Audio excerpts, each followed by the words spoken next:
recording. We're going to do the intro now. Oh, Guys! all the noise. Guys, come on, I'm trying to start my show. Guys!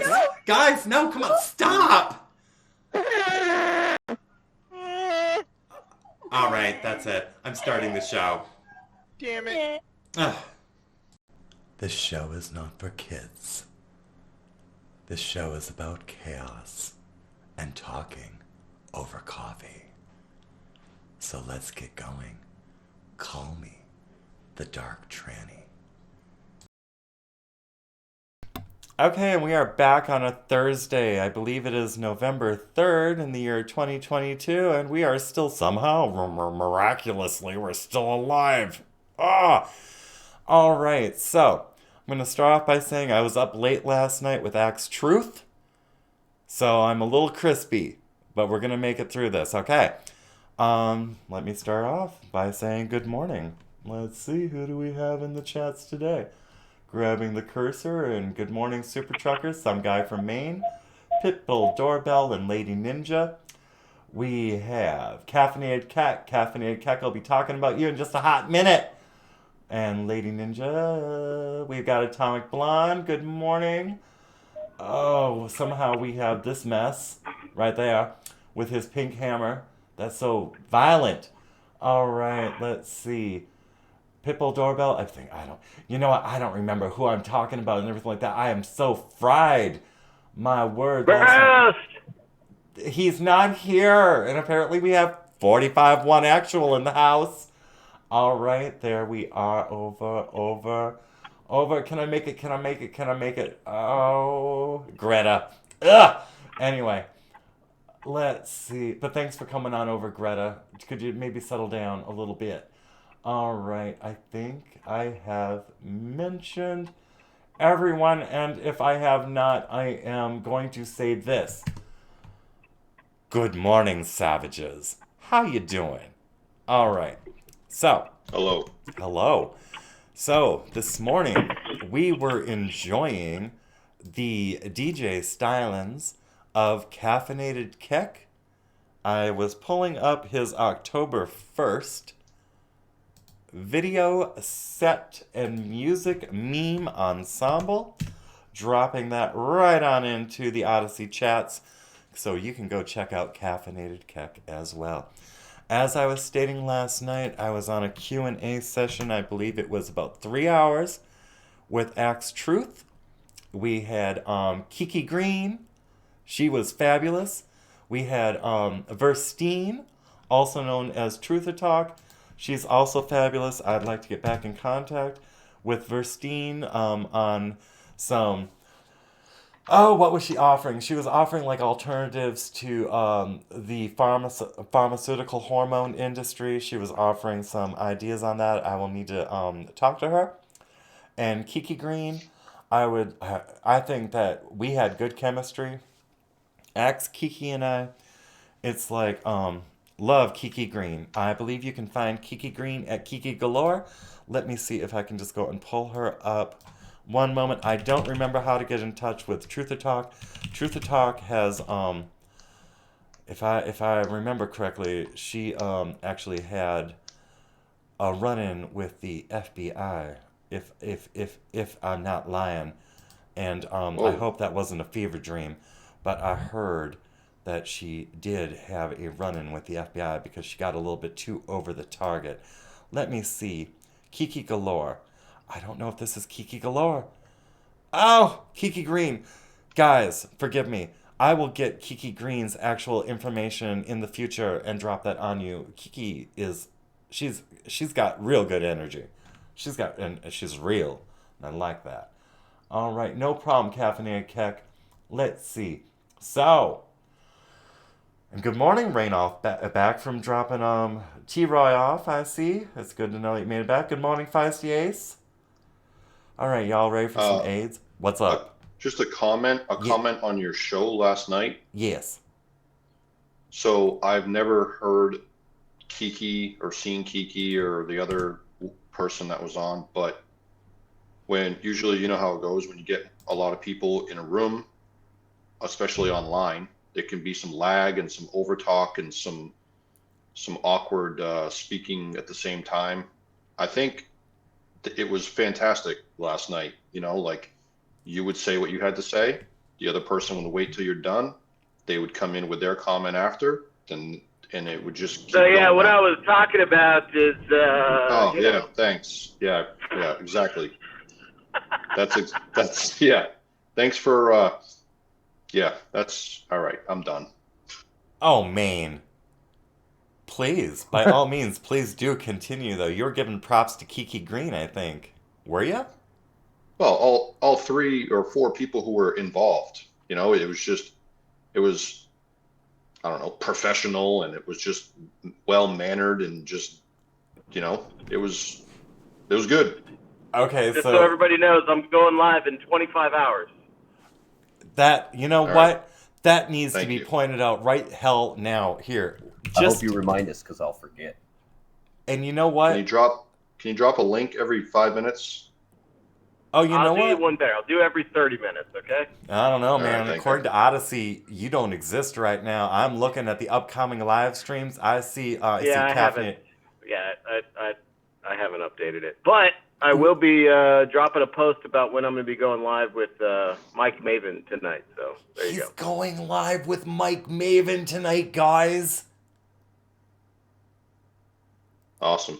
I'm Oh, pissed. and a quick plug for my fellow DJ homie, Caffeinated Keck will be filling in for my usual slot tonight, 8 Eastern to 10 Eastern. Check him out. Thank you. All right. Yeah, All right. Now what? I had some. Damn. caffeinated keck is the tits. I really do enjoy that. That set playing this morning was very nice as a background sound. What in the hell was I gonna say? I had something. Oh, number one, how was your workout? 45. It was good, man. Good. Good. Felt good.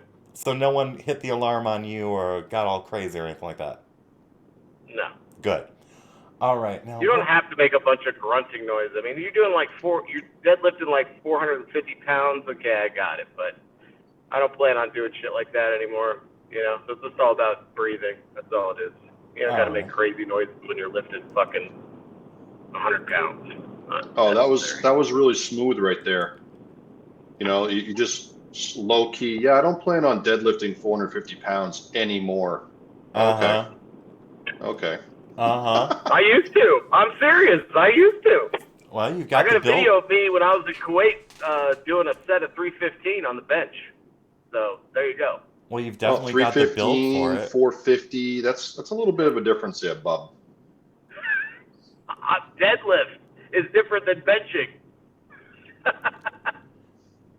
Well, I must say, I'm a little pissed that I won't be able to make and see the show tonight with Maven. I am going to after this stream. What? After this stream, I'm going to go make a deep dish pizza because Papa Murphy's. I think some of you guys in the pre-show heard about this, but some people have come in, so I want to tell a story. Papa Murphy's Take and Bake Pizza no longer offers the pan pizza in this area. So, what I'm going to do is I'm going to make my own pizza dough. I'm going to break out my cast iron. I'm going to break out some avocado oil. I'm going to break out my own damn cheese. I'm going to get my spices, my herbs, and shit. I'm going to put my own pizza dough down in a cast iron pan. I'm going to cover it up with that, after putting down the avocado oil. Cover that up with the cheese, the herbs, the spices, and then take that sad-ass Papa Murphy's pizza that they're trying to pass off, which is nice, but I like a pan pizza. And I'm going to put their pizza on top of my dough, and I'm going to bake that thing up because no one stops me from getting a fucking pan pizza. As long as we make that clear. So, that's happening. And yes, I won't be able to make the show tonight to view it because I'm going to be so damn stoned and dead tired after this, let me tell you. All right. Moving into AIDS. Here we go. Now, yesterday, you don't have to bear with me on this. If y'all run screaming, I'll totally understand. But I did not get to see Biden's address last night. All right? And I know that he's not popular, and at the same time, I want to see what the fuck he was talking about. So, I'm going to play whatever it was that he did last night, and then we can discuss, or maybe even like pause and discuss during it, because I want to know what this motherfucker's up to. All right. So let's get past all the fucking bullshit. Let's just get into it.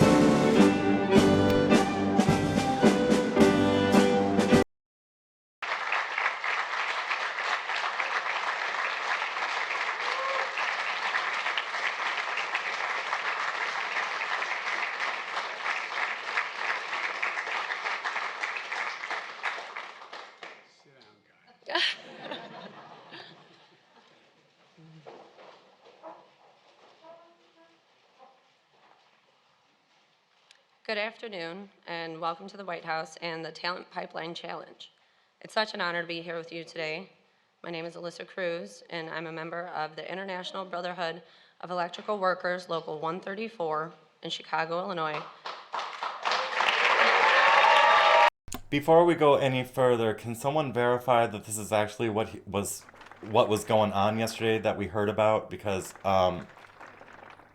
I'm going to continue playing this, but if this wasn't what was actually broadcast yesterday, then really there's no point in me playing this. So I'm going to continue until I hear otherwise.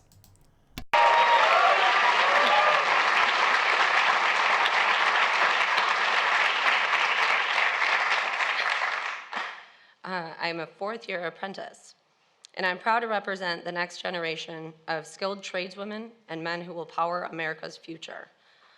Although my father, Arturo Cruz, and my 5 uncles are all Local 134 members, I'm the first female Cruz to join IBEW.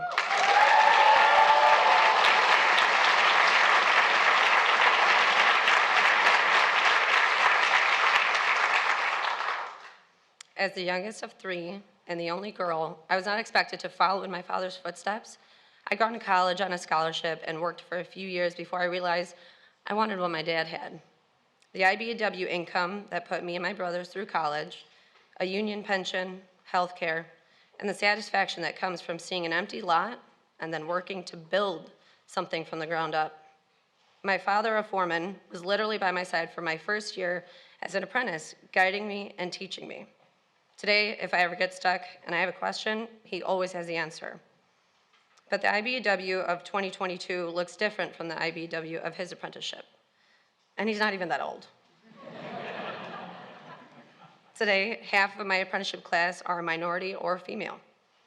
I've been trained to install solar panels, offshore wind turbines, and those EV chargers you saw earlier, the new energy technologies that will help meet the urgent climate goals that President Biden was elected to accomplish. Nationwide, the IBEW has more than 12,000 trained electricians powering this electric vehicle network, and we are adding more every day. In 2020, Joe Biden promised to rebuild the middle class and to honor the dignity of all workers. He promised union workers and their communities he'd restore infrastructure from roads and bridges to clean water and broadband.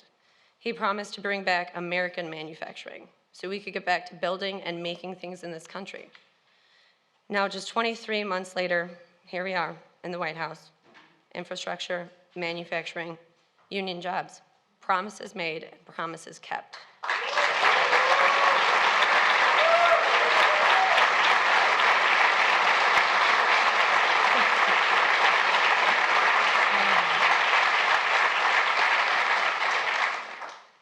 Because of all of these projects come with some of the strongest worker protections we've ever seen, because President... By the way, if anyone wants to make a comment anywhere during this video, just tell me to pause and let's take comments as this is going. I already see problems with this. Oh, I would not say that the infrastructure is doing better under this administration at all. State by state, it's not so well. I mean, shit, didn't we just have like a 5-hour power outage in California? We've got water shortages going on somehow, infrastructure and logistical issues. It does not feel like things are going better. And I swear this is the same man who was standing not just a week ago telling us to buy off-brand Raisin Bran for $1 cheaper because what's up? I'm just laughing. Sorry. It just okay, this will continue, but again, if anyone wants me to pause the video to add commentary, please bust in. Promises made, promises kept is a Trump slogan. And are they aware that they're talking bullshit? I guess we'll continue and find out. I'm waiting for her Biden to knows start that we don't just crying, need to more be jobs. honest. Oh, you think she's gonna start crying? I noticed that somebody said she looks nervous, and I agree. And her forehead. Yeah.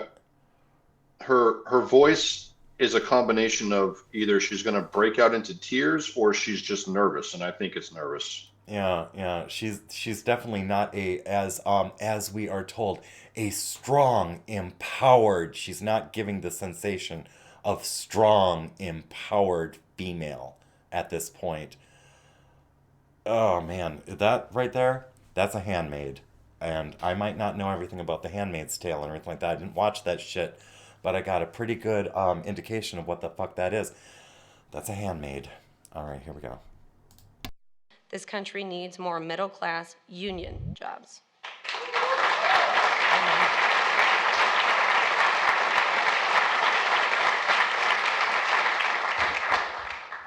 I'm so proud to be part of the army of skilled union workers who look like me, that is rebuilding the United States of the future, reaching out to put the best of us to work for the best. I want to back up. Watch her body language when she goes, union workers who look like me. Watch her shoulders. Her shoulders are the tell.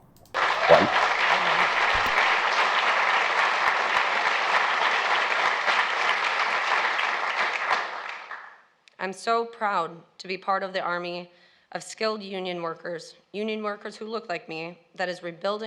Did you see that shrug?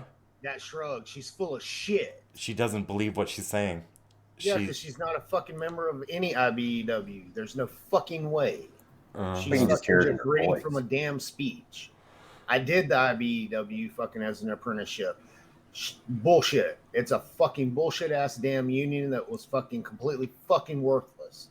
The only thing that they had was fucking the people that were in the union hall themselves were all driving fucking Mercedes Benz while we were fucking scraping by, fucking having to pay their fucking weekly fucking out of our paychecks, weekly for them motherfuckers and monthly for them motherfuckers. Say it was a complete fucking waste of damn time going through the fucking union apprenticeship. Hey, Raynoth. What's up, guys? How y'all doing? Good morning. Good morning. Say this lady hit a note as soon as she tried to pull off that she's a fucking being a fourth-year apprentice electrician. Bullshit. She would know damn good and well better than anything she's saying about the fucking that shit. And you want to know why I can take what Raynoth is saying as true is because Raynoth is an electrician. And I've actually viewed So Raynoth. how do you really feel, Raynoth? Say it's just aggravating watching people like this trying to push themselves off as being an electrician. Because maybe she is going through the apprenticeship, but her fucking daddy's a damn foreman. That means she'll get coddled her whole fucking career. While we're going, that's what the union really is. It's coddling of fucking family members. When I got in, I was gonna be the first person in my family through the shit, and because I didn't have family in it, it was a damn railroad session. They were fucking dicks. Anything you did, they fucking. My hair the way it is now, as long as it is, it was long back then too, and they locked the fucking door on me my second year, fucking because I didn't cut my fucking hair. They locked the door on me 2 classes in a row. Whoa. And you were only allowed to miss 3 classes before they tried to boot you. Damn long-haired hippies. Unions are just breeding grounds for corruption. Yeah, that's all you they pay in. You pay in and you get the benefits, but it's like a Ponzi scheme. You'd be better off keeping that money and investing it yourself. The benefits, as in whenever they renegotiated the fucking prices so we could get better benefits, the better benefits dropped us 50 cents. They gave us a 20-cent raise and they took fucking 50 cents out of our pay. And then on top of it, fucking to use the benefits, you had to prepay for everything. And when you're only bringing home fucking $318 a fucking week, there's no fucking way you can afford to fucking go and pay for medical up front out of your pocket. Everybody knows how much medical costs. Fucking, there was no fucking way. And they expected you to be happy with that $318 a fucking week. Man. My husband's all for unions. I have never been in a union, and I cannot speak intelligently on it. I've seen what unions have done. I've like dated people who've been members of unions. They never seem happy with their fucking unions, unless. And if you try to fucking say anything outside of what the set narrative for that union is, then you get fucking blackballed. I've heard about that. I found myself. I've heard about that. Unions apparently have the ability to destroy your career path. That's fucked up. Oh, anywhere but anywhere where the union is very, very strong, like up north, fucking, yeah, they'll blackball the shit out of you and you can't find a job. But like down here, nah, you can just go bounce from one place to the other and get a fucking job. That's why they want to do the union. I like union scale. Union scales. That's okay, what I like. But the unions themselves, yeah, getting paid the same amount as a union worker. Half the people are fucking worthless. You'll get more people fucking. You'll get 2 guys doing fucking more than what fucking 15 guys on the fucking whole job site are doing. Yeah, that is true. Man. All right. Well, as we go through this video, still nice to make that $30 an hour. Good morning, Sparky, and good morning, Cali Girl. I'd like to say, like, as we're going through the video, I don't know how you guys watch this stuff, but while I'm listening to it, I'm always scanning. Even the ASL person. It's like, for the deaf people, whatever she's doing with her face is supposed to convey an emotion. And I don't know how many people are like, versed on ASL. You don't have to understand what she's doing with her hands. It's what she's more or less doing with her face. This woman, I think, is straight from hell, because I've seen her smiling when this guy has been talking about very dark issues. This woman will be over here smiling like everything's okay. Well, that's what she's paid to do, is to try to portray fucking a happy fucking thing. That way it doesn't draw more attention from the fucking deaf people. Oh, well, maybe we should get some ASL interpreters on our side to actually show what the fuck is going on. All right, guys. Any more commentary on this portion? No, go ahead. All right, here we go. Building the United States of the future, reaching out to put the best of us to work for the best of our country. And we are more than ready to meet those goals. This talent pipeline challenge is only the beginning for me. Hang on. She said her apprenticeship class is mostly women and fucking minorities, but yet that's the best of us being put to work in the future. Really? Completely bypass the fucking males altogether. That is, she did refer to that earlier, and yes, and now she's butting up the previous statements with this conclusion. You are absolutely correct, sir. And fucking ludicrous, man. That's why I wanted to watch it. It's like, without watching it, it's like I wouldn't know, and I know that it's not something we really want to do on a Thursday. However, at the same time, walking into a battlefield blind is not wise, so know what the enemy's up to. Sorry, I'll try to stop interrupting. No, by all means, if you've got something to say, by all means, interject. All right, here we go again. For my union, for our country, there's literally nothing we can't do. Mr. President, we're ready to work.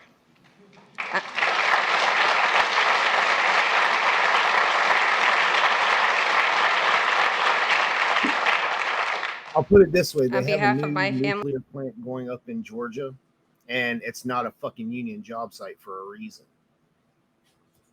And now, can you say that again, please? Because the first part of your sentence. They were putting together a new nuclear plant up in Georgia, and fucking it's not a union job site for a fucking reason. If I have heard through the rumor mill correctly, it's not even an American project. No, the one that they were doing, it was an American project. Is it an American project? Yeah, yeah.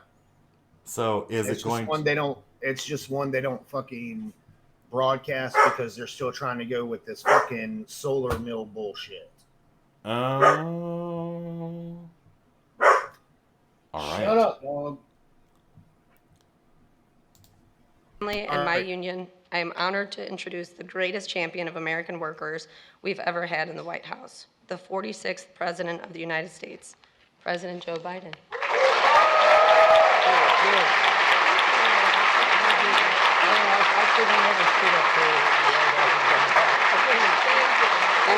If she's a member, I want to see her fucking hands.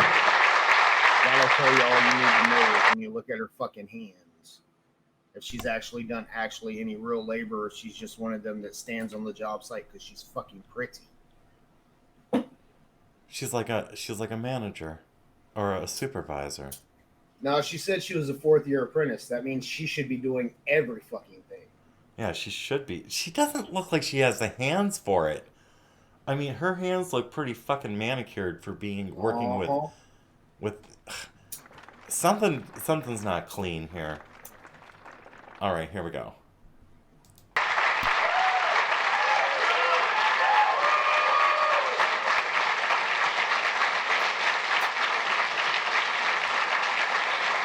Please, sit down. I think you can do anything. That was impressive.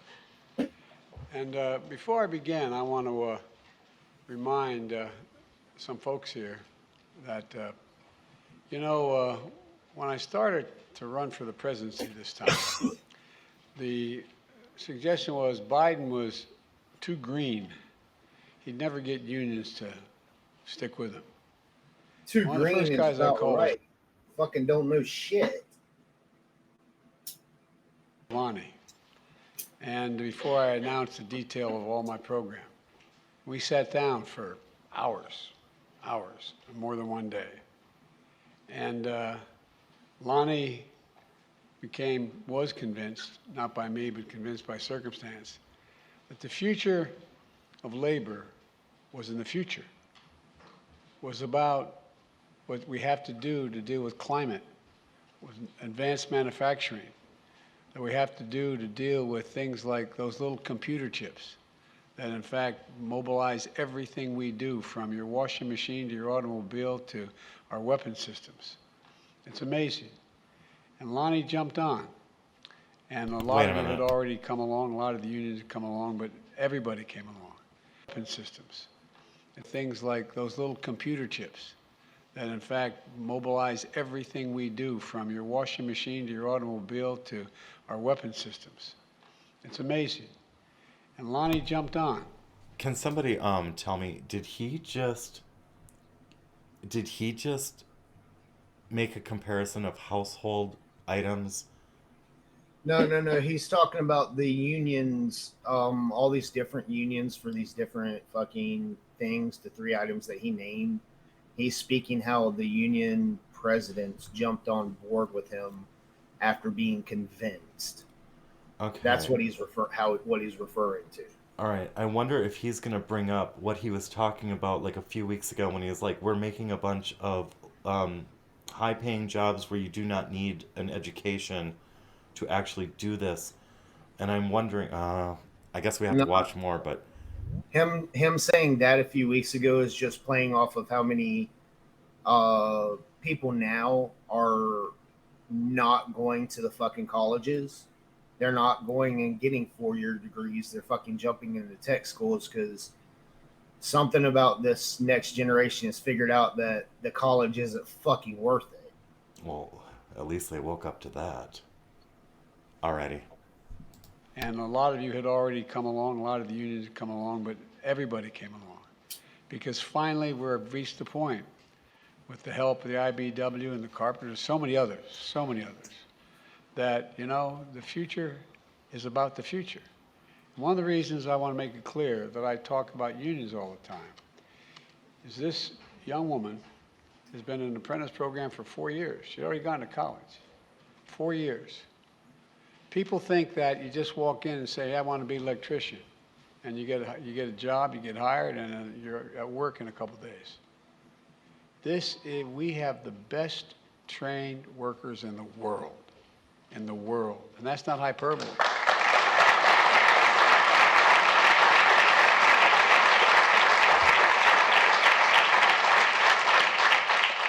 And I mean this. But that is how it works. Businesses. I mean, I jumped in, I got hired, I was completely green, and I was told what to do. Hey, go pick up that bundle of pipe, bring it over here. I mean, do what you're told. I mean, you eat the shit. That's how you start. I myself, I went through my high school offered apprentice or electrical, so my teacher recommended me go into the union, so I was able to bypass the pre-apprentice stage and was accepted straight into the apprenticeship. My high school also offered such things through their various shop classes, whether it was automotive, electrical, or construction. Back then, they offered a syllabus which was much more valuable than anything being offered today in the curriculums.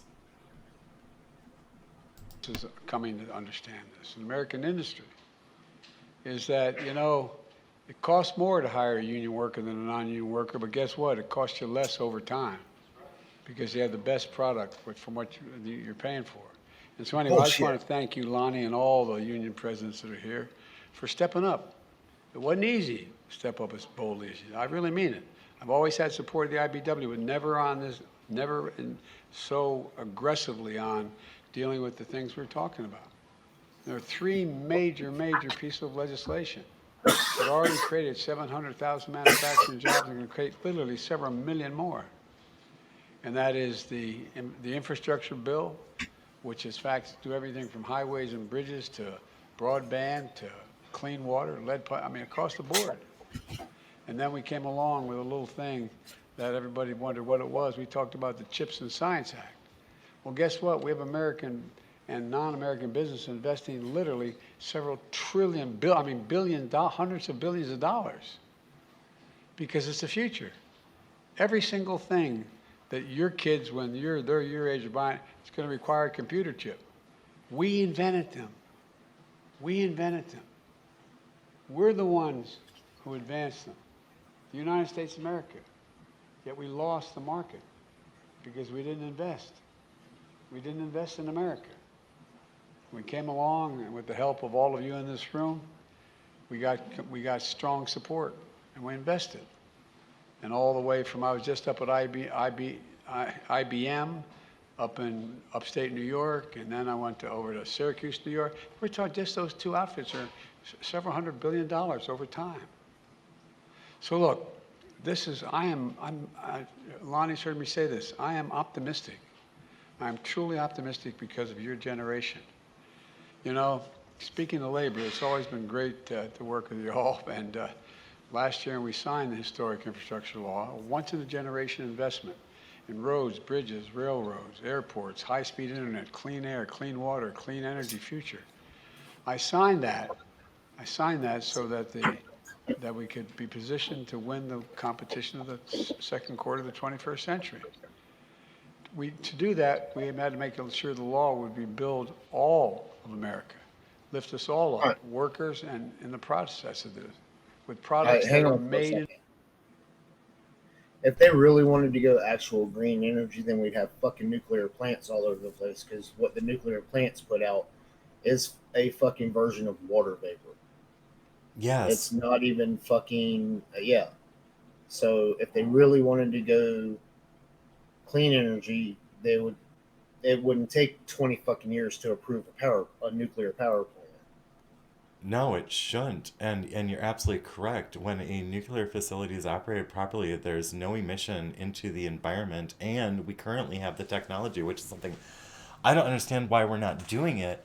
We can take waste products now from nuclear facilities, and we can further alter their isotopic qualities and produce even more energy from waste energy, to the point where the end substance is lead. I mean, when you break down the isotopes all the way down, they eventually become lead. We have ability to use thorium at this point to create energy. There is no reason why we cannot be using the nuclear waste to make new energy. That's what's going to end up happening. All these fucking solar cells, the lifespan is going to go out of those, and they've already got fucking plans from nuclear plants that come in 2 semi trucks and are put together in a fucking less than a month, ready to roll. Oh. So that's technology that's even further, a little bit further out than the solar shit. The solar shit's just a get by right now. Yeah. They can't dispose of them properly. They're 100% fucking waste, just like the wind. Once that windmill blows up, it's complete 100% fucking waste. Yeah, it's trash at that point. I mean, fuck. What can you? I mean, I don't even know if you can even build with it. Like, tear it apart. Nothing. They bury the shit because there's nothing they can do to it.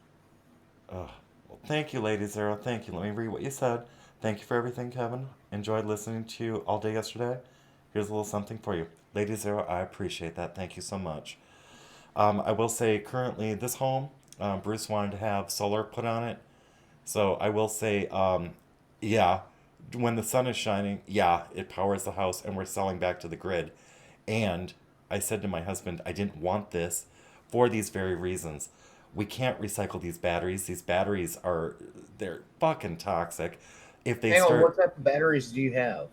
They're N-phase wall. It's like this series of N-phase wall batteries. Why do you want to see it?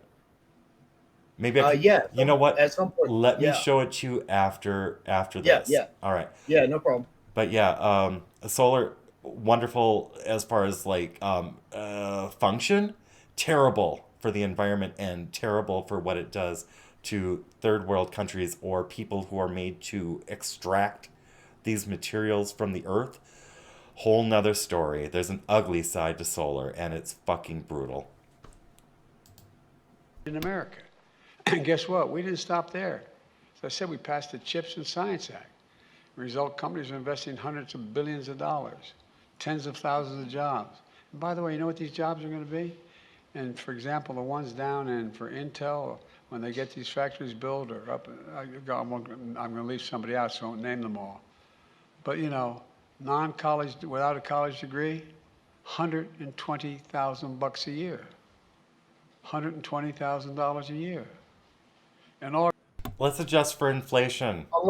He's giving California fucking rates.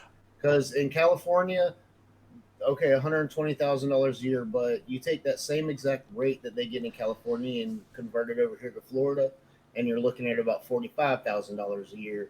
If you've been in the trade long enough and you go into upper management, either foreman or estimator, then you're looking at about $72,000 a year without bonuses, because some of the companies pay bonuses, especially to their estimators. And let me ask you this. At which point in time are you grabbing your figures from? Oh, they're talking about in mid-career. They're definitely not talking starting out. That's mid-career. And are we adjusting for inflation in these Hell figures? no. No, they're not. Then we need to adjust for inflation. It's a fuck ton less when you start adjusting for inflation.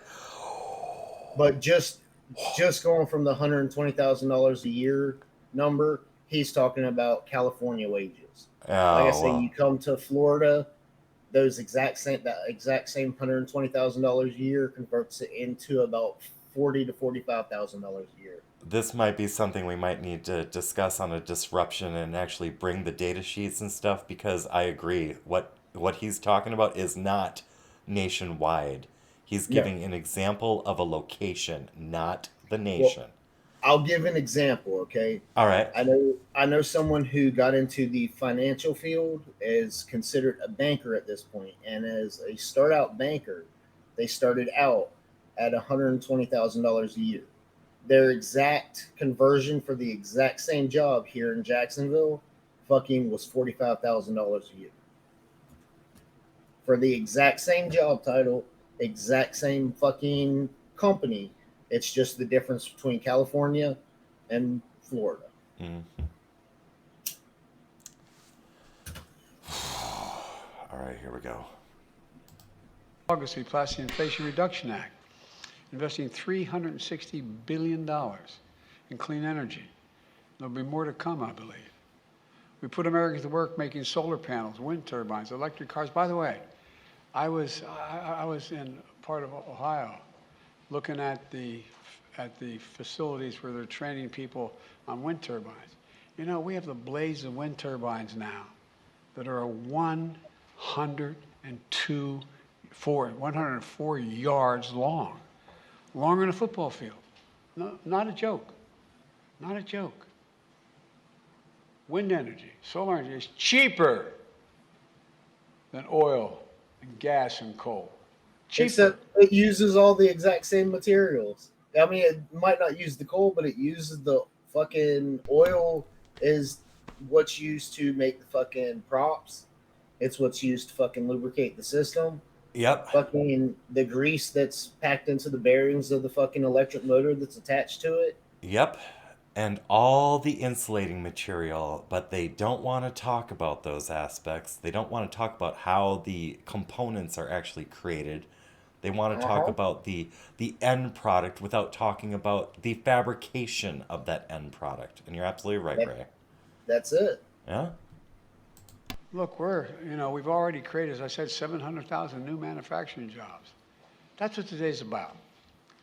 Back in June, we launched a nationwide talent pipeline challenge.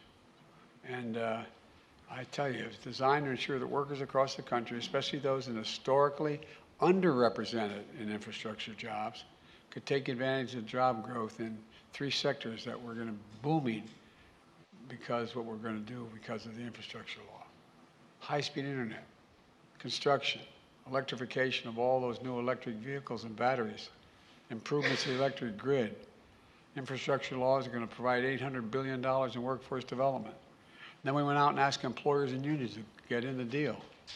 Educational institutions, state and local, tribal and territorial governments. And I have a question. Did he actually specify what the industries were, the 3 underrepresented industries were? I don't believe he did. I got caught up when he said they were improving the electrical grid, and it threw me back to when we were having the solar installed. They had us upgrade our transformer at our cost. Whoa. There was no. They made y'all, hang on, they made y'all upgrade the city or whoever provides the electricals. The utility, transformer? that transformer on the pole. Yeah. Yeah, instead of Excel paying for that, we had to pay for a new transformer because the transformer which was on the house, which was connected to the house, was not the correct technical specifications to backfeed from our production facility back to the grid. I'd have told him no. I'd have laughed my fucking ass off. Well, Bruce was insistent, so he was like, "We can afford it." If you don't mind me, how much did they charge you for that fucking transformer? It was. Let me guess. It supplies the power for everyone in your fucking area. No, just our house. Just our house. Yes, you're referring to the meter panel, not the transformer. Okay. Yeah. No, it's only connected to our house. 12,000. Okay, that's the meter center. Not meter center and electrical panel, not the transformer. No, they might have had to. The transformer, the round cylinder filled with mineral oil, all on that. On the pole? On the pole, that is a transformer, correct? Yeah. Yes. That's what we had to buy a new one in order to make it up to code with the solar production of this house back to the grid and vice versa when the sun's not shining. Yes, we had to get a new transformer. It was $12,000. Whoa. What a fucking grift. Well, that's what happened. Grift. We're supposed to get. Do you have to replace it again out of your pocket? No. We just had to buy it, and if it blows up, it's on the utility to replace that means the utility company wasn't willing to because y'all are the only people in the area doing that. Which I'm assuming that. I don't know for sure. I think the neighbors across the pond, they have a solar system, but it's not grid tied. They have an emergency solar backup that is not tied to the public utility. Oh, so basically the utility company told the fucking solar company that no, we're not going to pay for that fucking transformer. It's like getting a new tap for your cable dropped to your house. If you've never had a tap to your house, they're going to charge you for that. Probably. Having a line. So because y'all were the only people within that area that were doing it, it wasn't cost effective for the fucking utility company to go ahead and upgrade that. That So does they align. charged y'all. Yeah, that premise aligns with about what it is because we live in a sparsely populated area. So yeah, that's probably the scenario. I didn't get too much into it. I just kind of I was like, whatever, Bruce. I was like, okay, fine. Got him. Yeah. That should have been a dead giveaway of fucking if the utility company's not willing to pay for the upgrade to their grid for what you're doing, fucking it wasn't worth you doing it. Well, that's why I was questioning what Biden was just saying about upgrading the electrical infrastructure. It's like, dude, it's like not only are you using our tax dollars, but some of us had to pay it out of pocket. And this is a dark saving grace, the only dark saving grace on this whole thing is that this man, and this fucks everyone else, re-increased the solar rebate back to 30%. So we will get a 30% rebate on the install, which was right around $90,000. Okay? So we're getting about $30,000 back. Plus we do get solar credits, plus I'm I'm getting paid for the excess production. Yeah, but if you don't mind me asking, what does the actual annual payback look like? Let me get my first bill, and consider that we're in November. I probably won't see the numbers until December. Okay. And then I can let you know. Cool. All right, here we go. But yeah, this dude right here, he's lying. At least in our case, this man is lying. Okay. Philanthropic organizations to join us to make tangible commitments to build the 21st century workforce. Commitments to prepare women, people of color, underserved populations, good paying, high quality jobs in those three sectors. Today, I'm proud to announce that more than 350 organizations across the country, nearly 50 states and territories have responded to my call and committed to the challenge. Companies, many of you are here, are forging partnerships with unions, community colleges, local nonprofits to create apprenticeships that train workers to develop the necessary skills. It's the first time we have high-paying jobs and not enough people to do them. Nice thing, isn't it? It's a nice problem to have. We're solving a... Did he just say more than 50 states? I know it's maybe like 30 seconds back. He said more than 50 states. Look, math is racist, man. I've heard him say a couple of times. Well, I don't know. I've heard him say once about 54, and Obama said something about 57 once. They're trying to get everybody used to the idea of Washington, D.C. and Puerto Rico both being states. So if they keep pushing with the more than 50 states, then that gets everybody in the mindset of when they go through to try to push DC again and Puerto Rico, then it'll just be accepted. Okay. Thank you. Go ahead, Kevin. You can continue.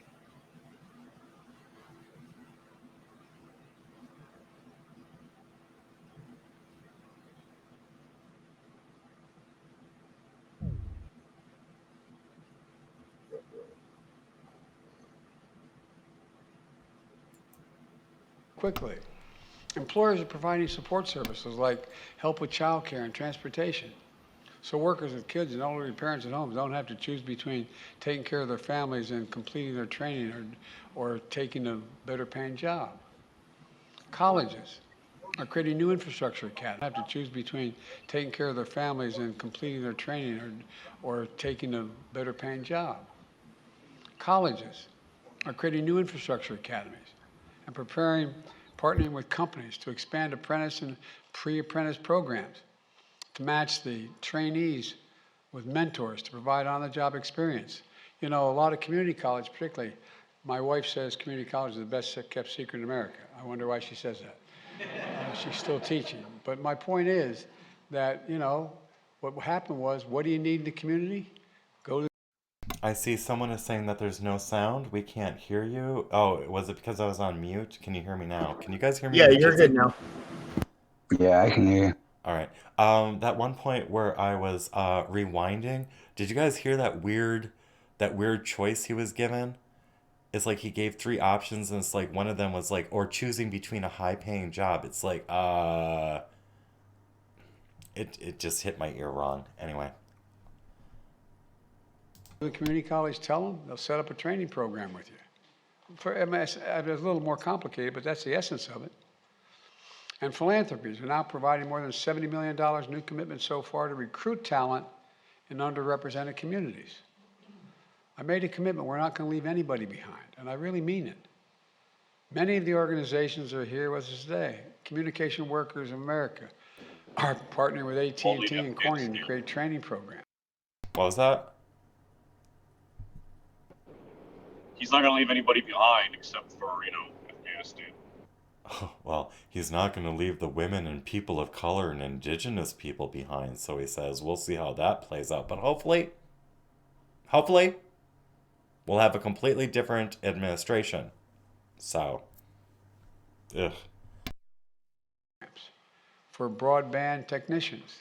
United Airlines and the Teamsters announced a new apprenticeship for airline mechanics. The Center for Energy Workforce Development and Urban League are working with the IBW right now to train thousands of workers to build and maintain charging infrastructure in electric vehicles all across the country. And by the way, in your home, the batteries that we have now, and they're getting more and more sophisticated. A lightning storm takes out all the electricity in the house. Guess what? You can plug your car into the house and make it light up. You think I'm joking? It's a little simplistic, but literally you can. So you can drain your car in the event of losing power, so you can drain your car so you have no mobility. So now not only has your car just been drained by your house because you thought that was smart, but now you're stranded. Yeah, pretty much. How long? I have questions. How long? Go ahead. Yeah, because I got a couple of statements on that, but go ahead with your question first. I think I might be on the same line as you, Ray, but if all the early reports of these electric vehicles are that they don't last long and they break down and you can only have a charge for X amount of time and then you're stuck on the side of the road, and like, how long are you going to be able to charge your house? Great minds think alike. Yeah. I was wondering the same thing. About 10 minutes. I will tell you this. The Enphase system we have, one of the large wall things is about the size of what you have in your automobile. It will power the septic, the ground well, and the blower on the furnace, okay? Because we use liquid propane. That one battery, okay, now granted we have more than one battery because we actually have a whole home backup, which will last. Oh, yeah, because you have to. But this one cell, which is about the size of what they put into these automobiles, will only function continuously. Now, this is if we're running the water and constantly draining the septic, and we have the furnace blower going. It is limited by amps. You cannot go over a load of, I believe it's 30 amps. You cannot go over that, which means that if you're running your house off your car, holy fuck, you're not going to be able to run your oven, a crock pot, a heater, a microwave or a coffee pot. A microwave or a coffee pot. Anything which draws over a certain amount of amperage, which means that you're going to have to dedicate one or two critical circuits. And your refrigerator cannot be run off that. Supercharger, that was the same question I was wondering. How many kilowatt hours are the batteries, or how many amp hours are the batteries? Oh, I'll get those stats for you because I requested all that information during it should say on the batteries how many amp hours they are. Yeah, it should have a sticker on it. That should be that's a sticker that has to be on it. I'll open it up. I'll open it up. Yeah, 30 amps definitely. I mean, 30 amp circuit is the same circuit that you use for your water heater as well as your dryer. Both of those are 30 amp items. So if you're trying to use your dryer, that whole battery, that's it. That's it. That dryer or a water heater is it. Now imagine that you're using your automobile. And like I was saying, okay, great. He's like all like, guess what? You can plug your car into your house. It's like, except what stops the backfeed from happening in your fucking car from catching on fire? that's just it also. It's like, just because you can do it doesn't mean it's safe. Yeah. It's like, shit, you can take a double male cord and you can like plug, it's called a suicide plug. You can plug one male end into one side and pull the other male out and put it into a female, or like what, for whatever fucking reason you need to do that. You create a backfeed so you can supply power and bypass the circuit that's broken until you can identify where the circuit's broken. Right. You should probably only do that if you're a professional, though. But anyway, let me point out, Joe Biden is not a motherfucking electrician. So maybe he shouldn't be talking about this. If Ketanji Brown doesn't know what a fucking woman is, sorry, not a fucking woman. If Ketanji Brown doesn't know what a woman is, then Biden can't make any fucking assessments on the art of the electrician. Pardon? With that, he's just going off of what somebody told him. Hey, the cars are also able to be used up as backup generators, so add that into your speech. Because that's basically what you're describing with the suicide cord. Yeah. That's basically what they're doing with the car. Yeah. You know what else is a backup generator? Pardon me? A generator. Yeah, a generator. And it's not even a generator. It's a fucking battery. He doesn't even know the terms. A generator has to actually consume to create. Go on, sorry.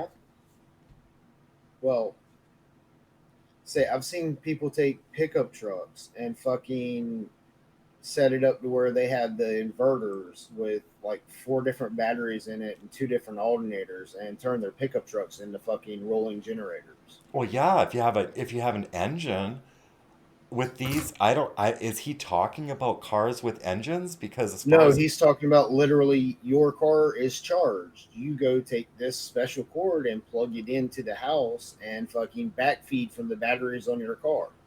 So when he says that you're going to use your car as a generator, did he not say that we could use our car as a generator in that? No. He said, guess what? You can take your car and plug it in and you'll have power. Oh, okay. Well, he doesn't know what the fuck he's talking about. All these people sitting here smiling are fucking ignorant. And I see this one lady right here in particular. She's going, ooh. And it's like, sweetie.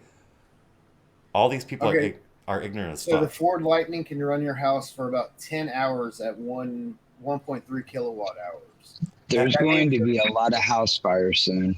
At 1.3 kilowatt hours. Yeah, that's not very much. No. My generator runs my house on 4 gallons of gas for like 11 hours. And how many kilowatts do you get out of it? Like how many not amp hours on that one, but how many kilowatt hours can you get off that 4 gallons? It's only about a 4,000 watt. Okay. So it's pretty small, but it keeps the refrigerator running and lights on and, a couple of niceties.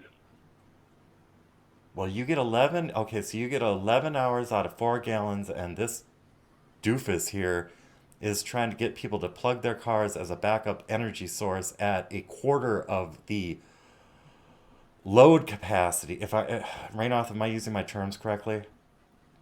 No, but go ahead. Well, would you please, I think you know where I'm going with this, if you could please speak what I'm trying to get out, because I'm not an electrician. I have some electrician background, but I'm not.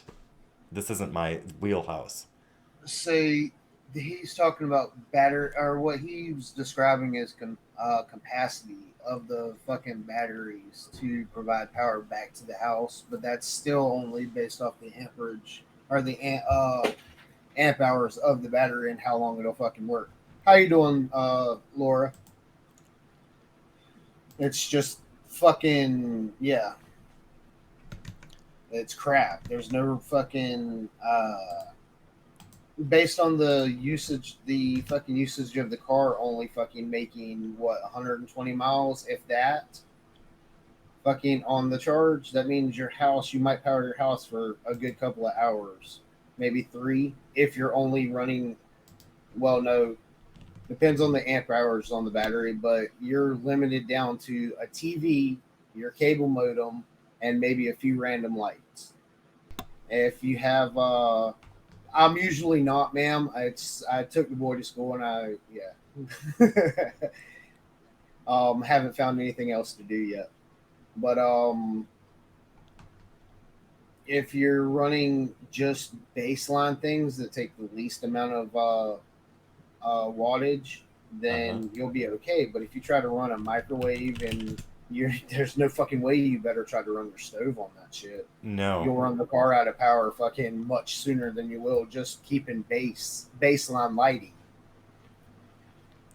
So I really hope people don't just go out and do that because the president said it. You could, because they're gonna fucking set fires to their houses. Yeah, exactly. It's gonna fucking happen. If not that, their fucking car might end up backfeed and fucking go. Yeah, this man is giving this man. You know what this man is giving you, people? He's giving you disinform, or is it misinform? It's probably not. Is it mis or dis?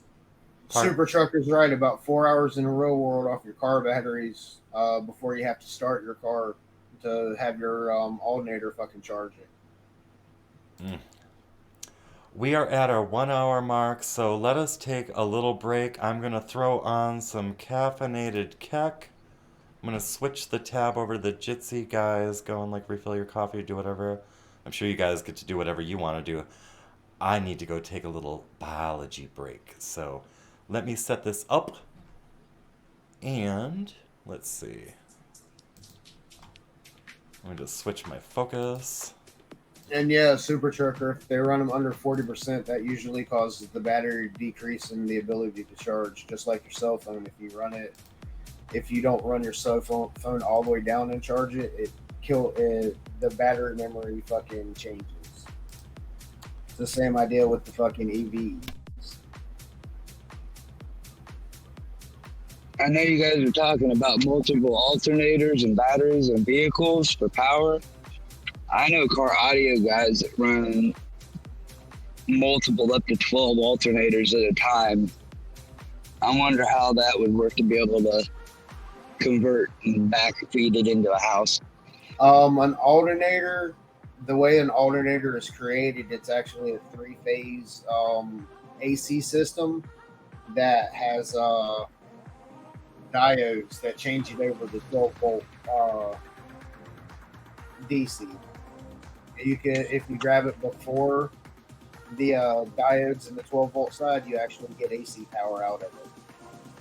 Yeah, well, they're also running it through all the batteries and the amps, pushing out about 50 to 60,000 watts. So I didn't know if that would be possible or not. Yeah, but it's too much for a house. You can do it with the alternators, but it's not. They don't have a safe way for a novice to do it. It's not a safe way to do it.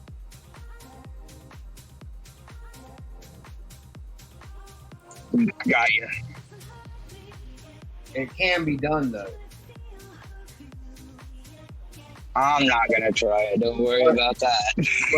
But if you do it, it makes you into a completely fucking free entity. You're not connected to the grid, and they damn sure don't want that. Yeah, they wonder why your car was running in the driveway all the time too, I'm sure. Super Trucker, are you a fucking electrician too, bro? Or do you have you been through an apprenticeship as well?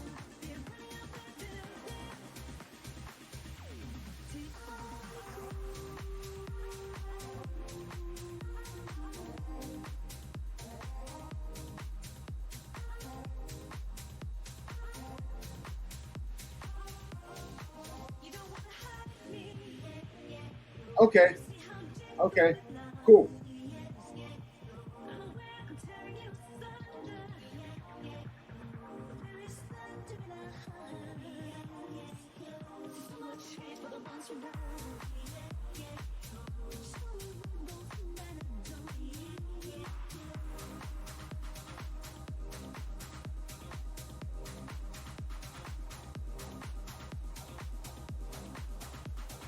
Okay, cool deal.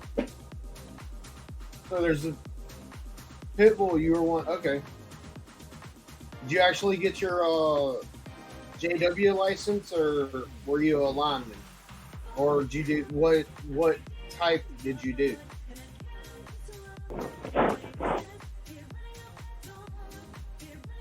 Mostly did like commercial and industrial. Never did try to get my license or anything, though. I might look into it now and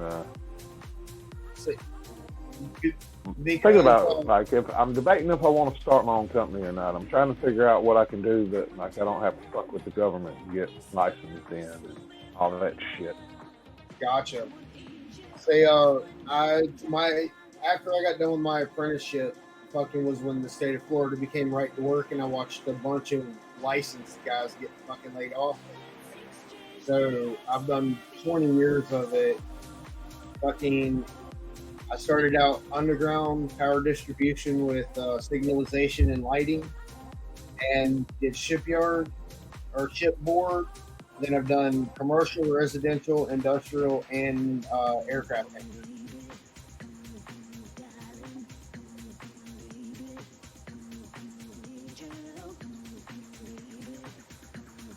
Yeah, I built them all the way out of the ground.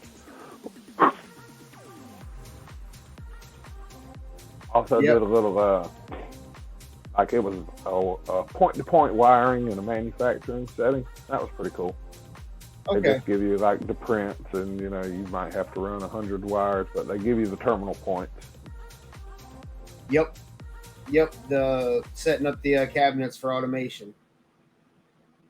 Yeah, these were like anywhere from 2 foot to, I don't know, 6 foot wide, usually about 8 foot high. Okay. And yeah, hundreds of components in them. Oh yeah, I've had to help. I have had to help, and I have had to replace a couple of the fucking interior cabinets once or twice in my life. It was a good job. I just didn't like the factory setting, and the politics of it got to me.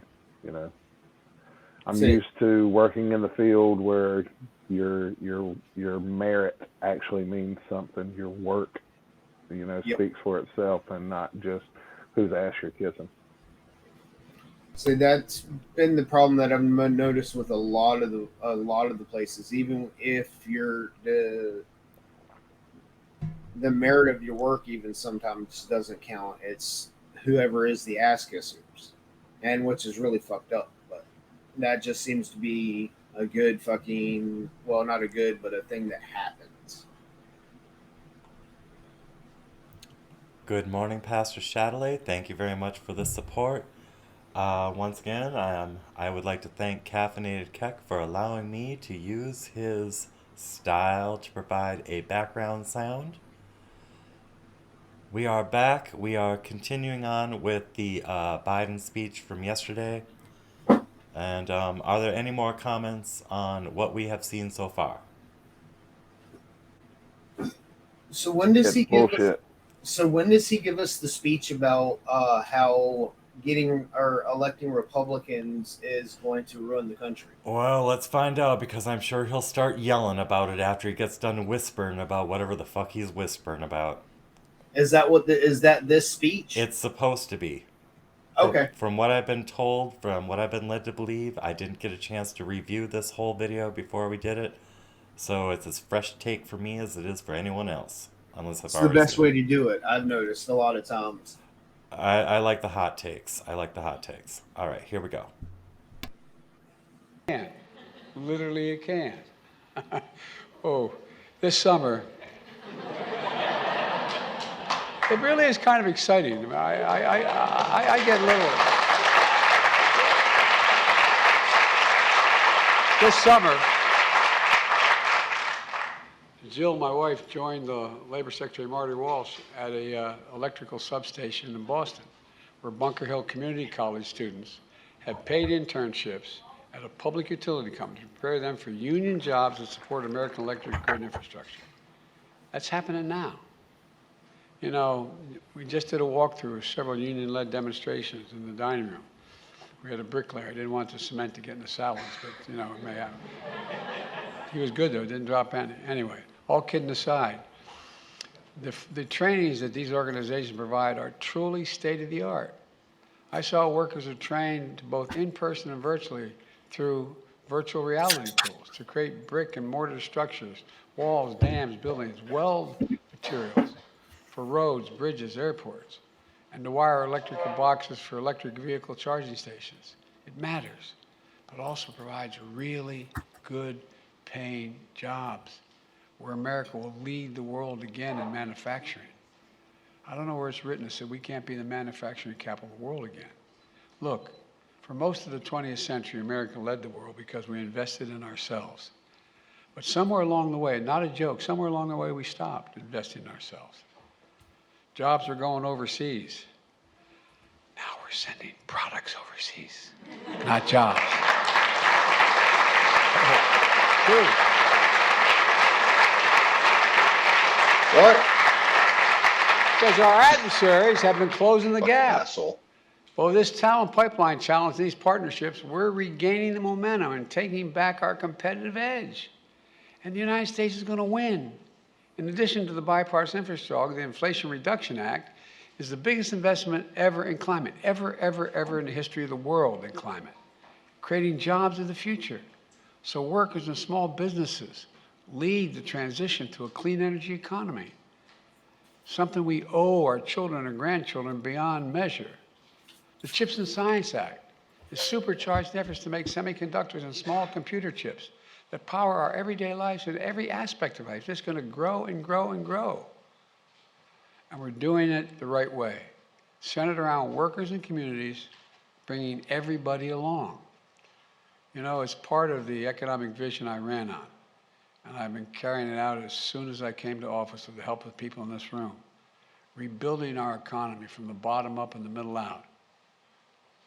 I'm so sick and tired of trickle-down economics.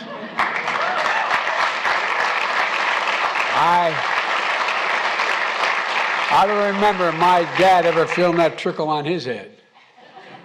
But seriously, and by the way, businesses are coming along.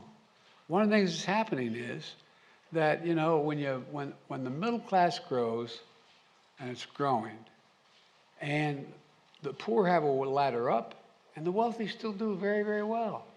No one gets hurt. No one gets hurt. The economy that creates good-paying jobs, union jobs, high-quality jobs that don't require college degrees. The economy that works for everybody. Through bold actions like this one, we're taking that vision to a reality. This Wait a is what second, it wait a looks second, like wait a when second. America comes together to get something done. He's pushing jobs that don't require college degrees while he's relieving college debt. What? That's what I was mentioning earlier about what he said a couple of weeks ago when he's like, we're going to have, like, you know, all these jobs which don't require a degree. It's going to be low-skilled labor jobs, and that's when Cali Girl talked about that one day that she did that pin straightening on the chips and stuff like that. It's going to be tedious menial tasks providing well-paying jobs for people with lower education, probably thanks to No Child Left Behind and all those other stupid-ass programs. And then this man is sitting there going, like, you know, when did we ever lose our way as, like, you know, leading manufacturer and stuff like that? Well, I don't know. Maybe it has something to do with, I don't know, some other certain president saying, you didn't build that. You didn't do anything. You didn't, you know, you're not fucking special. There's nothing exceptional about you. And going and demoralizing a whole, like, working class of very productive individuals. It's creating the subclass, the breaking the serfs versus the fucking lords. That's what the fuck's happening. Yeah. And he's just up there saying this is a good thing, and we're gonna. And he's not like saying it's gonna be like your choice is no, we're gonna take you with us. It's like you don't have a choice. It's like we're gonna drag you into this vision that we have, and we don't. Like there's people are gonna benefit. It's like, dude, have you walked outside and actually gone to the communities which have been directly affected by your fucking policies and your executive orders? It's like, no, why would you? Those places are, oh, for fuck's sake, man. We know, I think he knows. He's been in politics for what now? 5 decades? And then he's talking about trickle down economics? Dude, you I were noticed that part he of was it. talking about.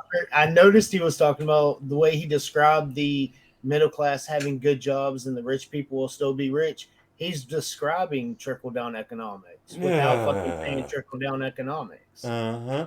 And what kind of comment was that where he said, "My daddy never felt any trickle on his head"? That's what he was referring to, was the trickle down economics from Reagan in the 80s. But his daddy would have fucking was way before that. His daddy got fucked over by the New Deal from Roosevelt, but that's a subject of a different story. Well, that's fine, but the way he said it, and then the reaction from everybody, which was literally fucking crickets. My daddy never felt any trickle on his head. I mean, it sounds like he's getting pissed on. To some degree. Probably was. Well, that's why he didn't get any response from it, because they understood what the fuck he was saying.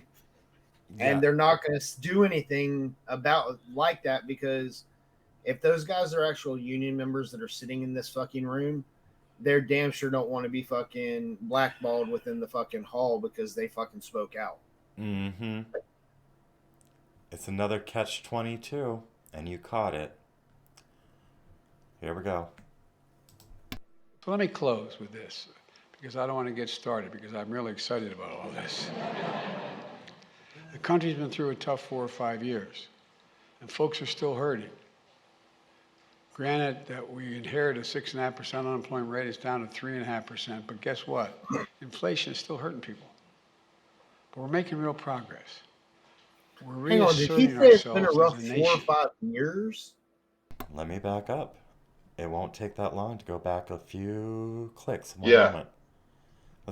I was just typing that. That's such an asshole. Rough 4 or 5 years when Trump got the fucking unemployment rate down to 2.7%, and then COVID, fucking draconic COVID lockdowns fucking happened, which pushed it up, as well as closed down lots and lots of fucking small businesses within the last 2 years. It hasn't been 4 or 5 years, because 4 years ago, fucking everything was running beautifully. I mean, we were making money hand over fist in everything we fucking did.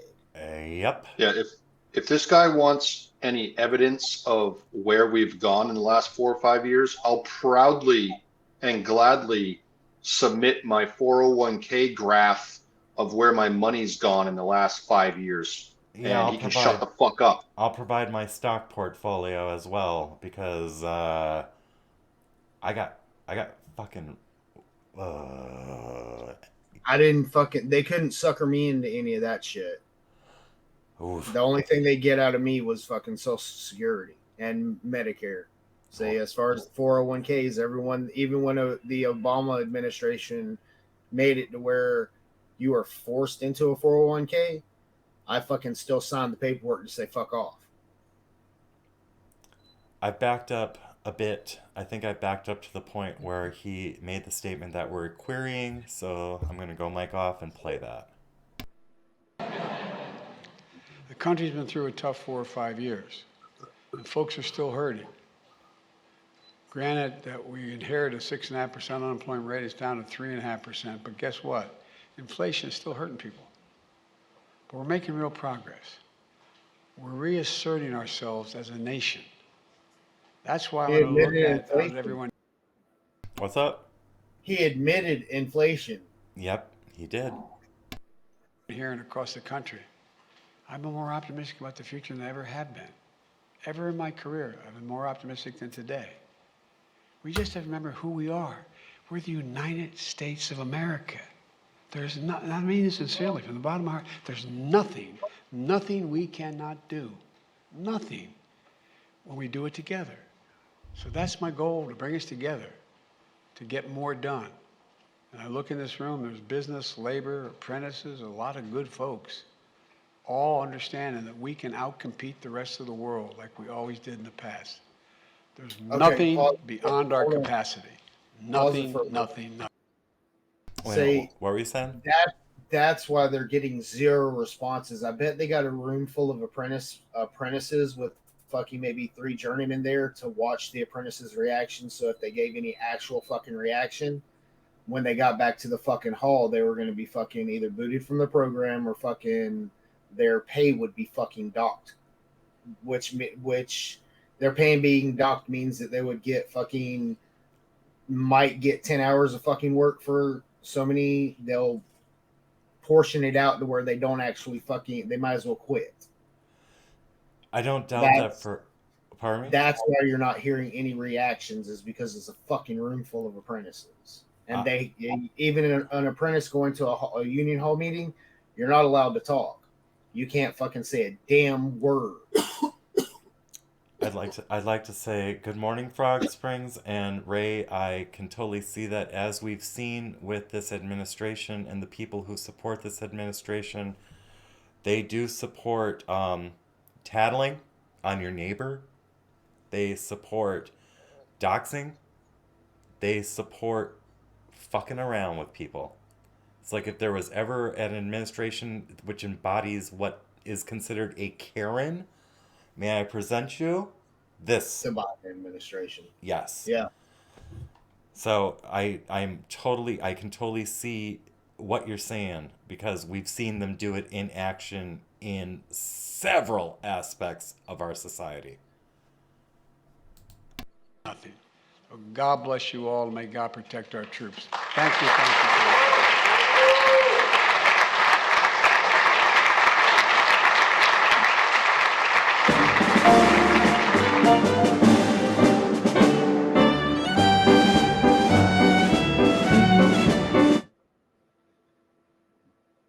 Yeah. What the fuck? Where's the threat to the democracy aspect? Does anyone have a clip of that? Wasn't, I mean, that is definitely something. That was a bunch of bullshit. That is for damn certain.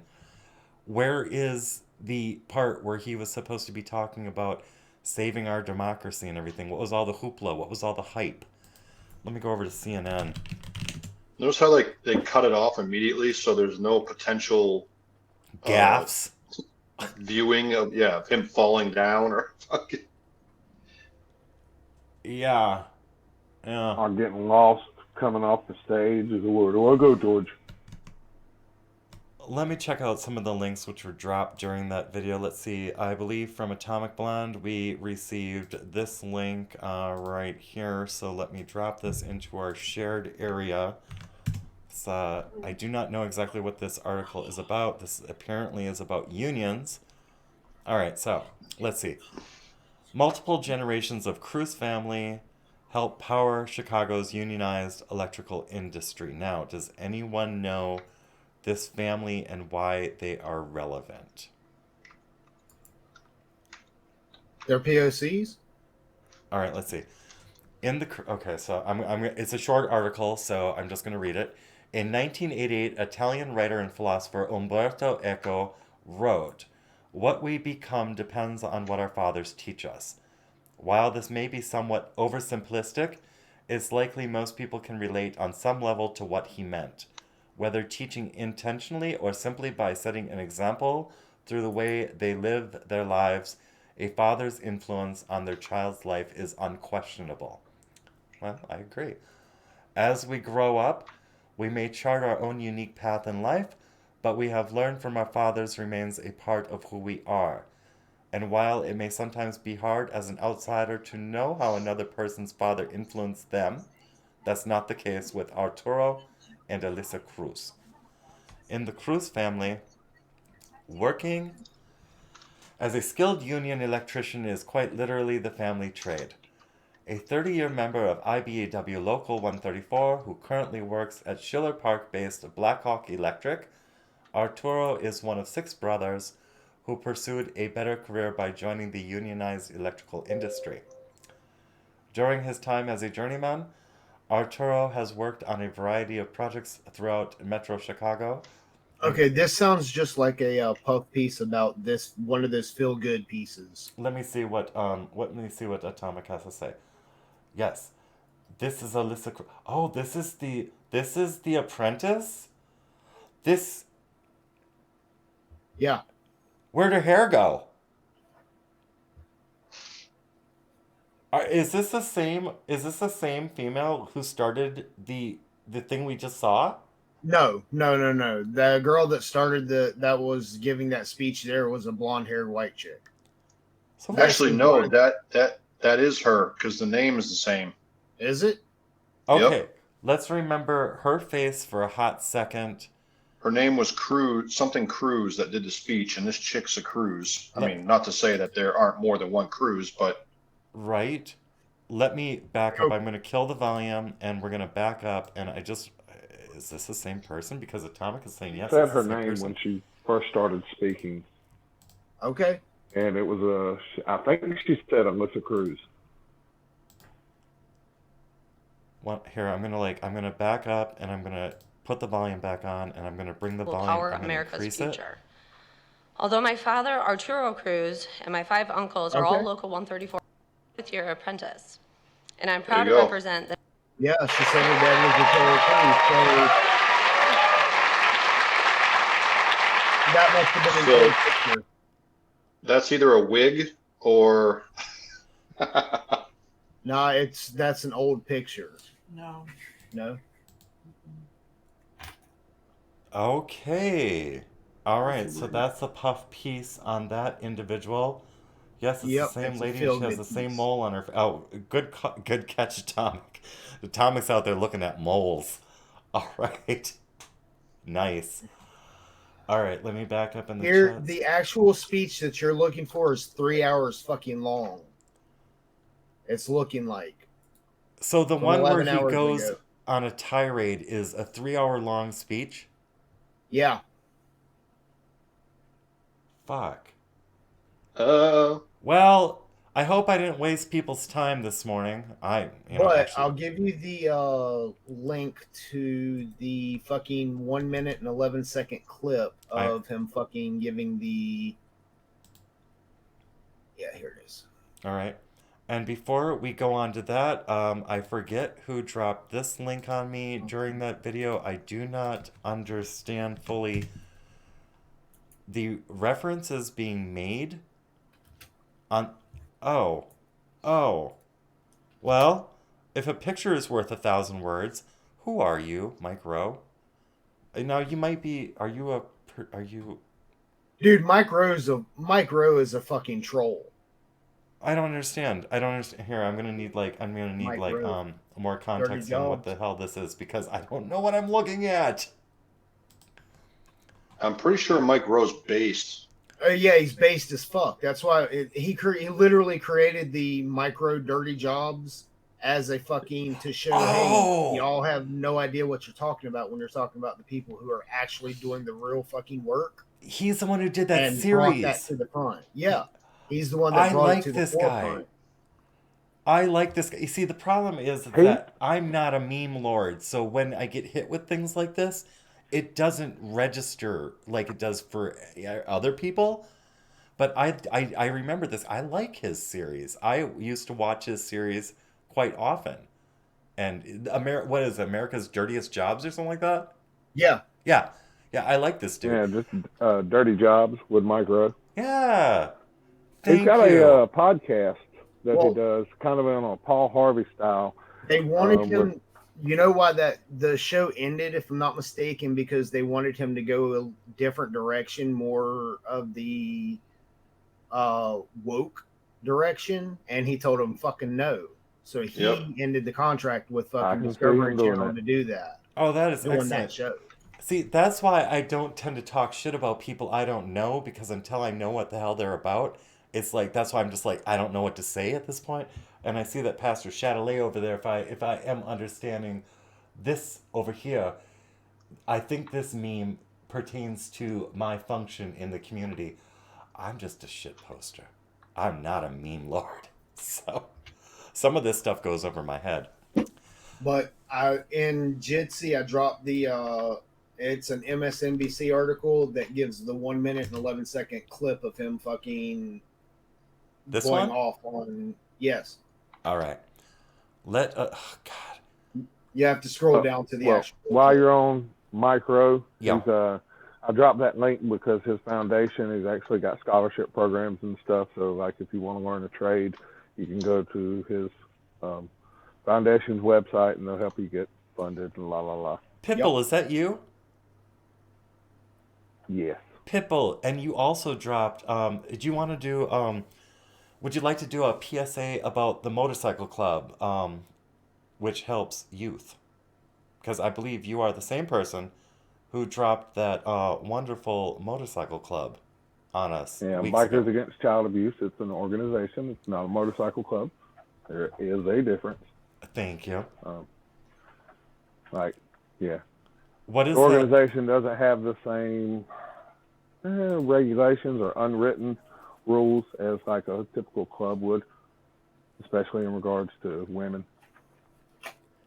Would you mind dropping that link back in the Odysee chat for anyone who missed that particular stream and information? That would be appreciated. Yeah, just a sec. My chat device died. I'm working mobile. Hold on. Alrighty. Alright, while that is going on, I just want to say now we do know who Biden is, so I can make an assessment on that. That is not the face of a leader. That is not the face of a leader. Hell no, that's the face of a confused old man. Ugh. Alright, I'm going to turn the mic. As soon as I get this volume, pause this shit, turn the volume on. I'm going to drop the volume a little bit because I never know how loud these things are going to be. Some people wear headphones. Alright, mic off, and here we go. Now, extreme MAGA Republicans aim to question not only the legitimacy of past elections, but elections being held now and into the future. The extreme MAGA element of the Republican Party, which is a minority of that party, as I said earlier, but is its driving force, is trying to succeed where they failed in 2020, to suppress the right of voters and subvert the electoral system itself. That means denying your right to vote and deciding whether your vote even counts. Instead of waiting until an election is over, they're starting well before it. They're starting now. They've emboldened violence and intimidation of voters and election officials. It's estimated that there are more than 300 election deniers on the ballot all across America this year. We can't ignore the impact this is having on our country. It's damaging, it's corrosive, and it's destructive.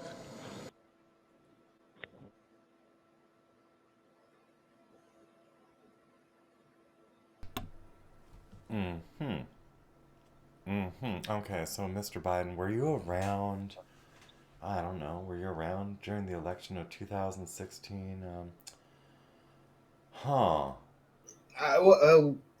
He damn sure wasn't around for the election of 2020 when that exact same shit was going on. But it wasn't MAGA doing it. It's never been the whole violence and intimidation of voters. Fucking historically, that's always been Democrats.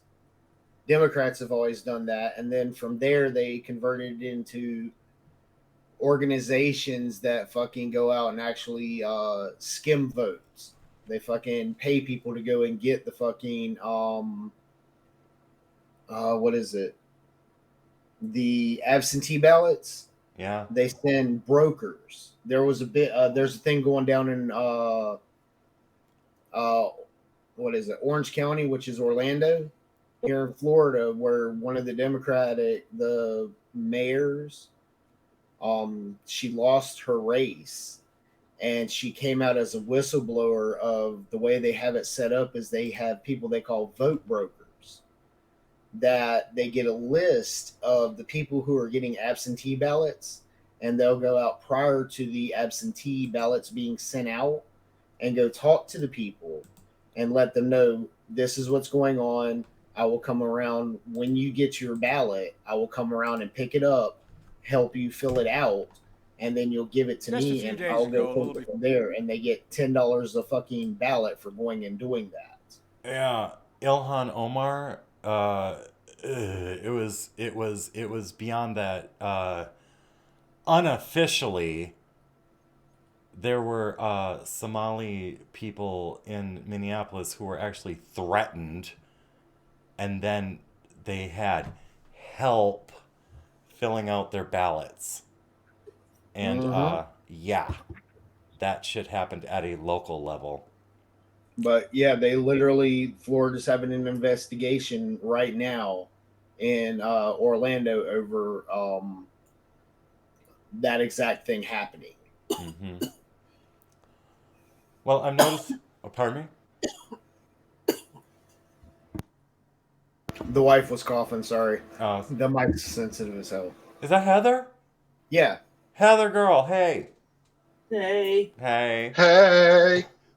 Hey. Oh, love Heather.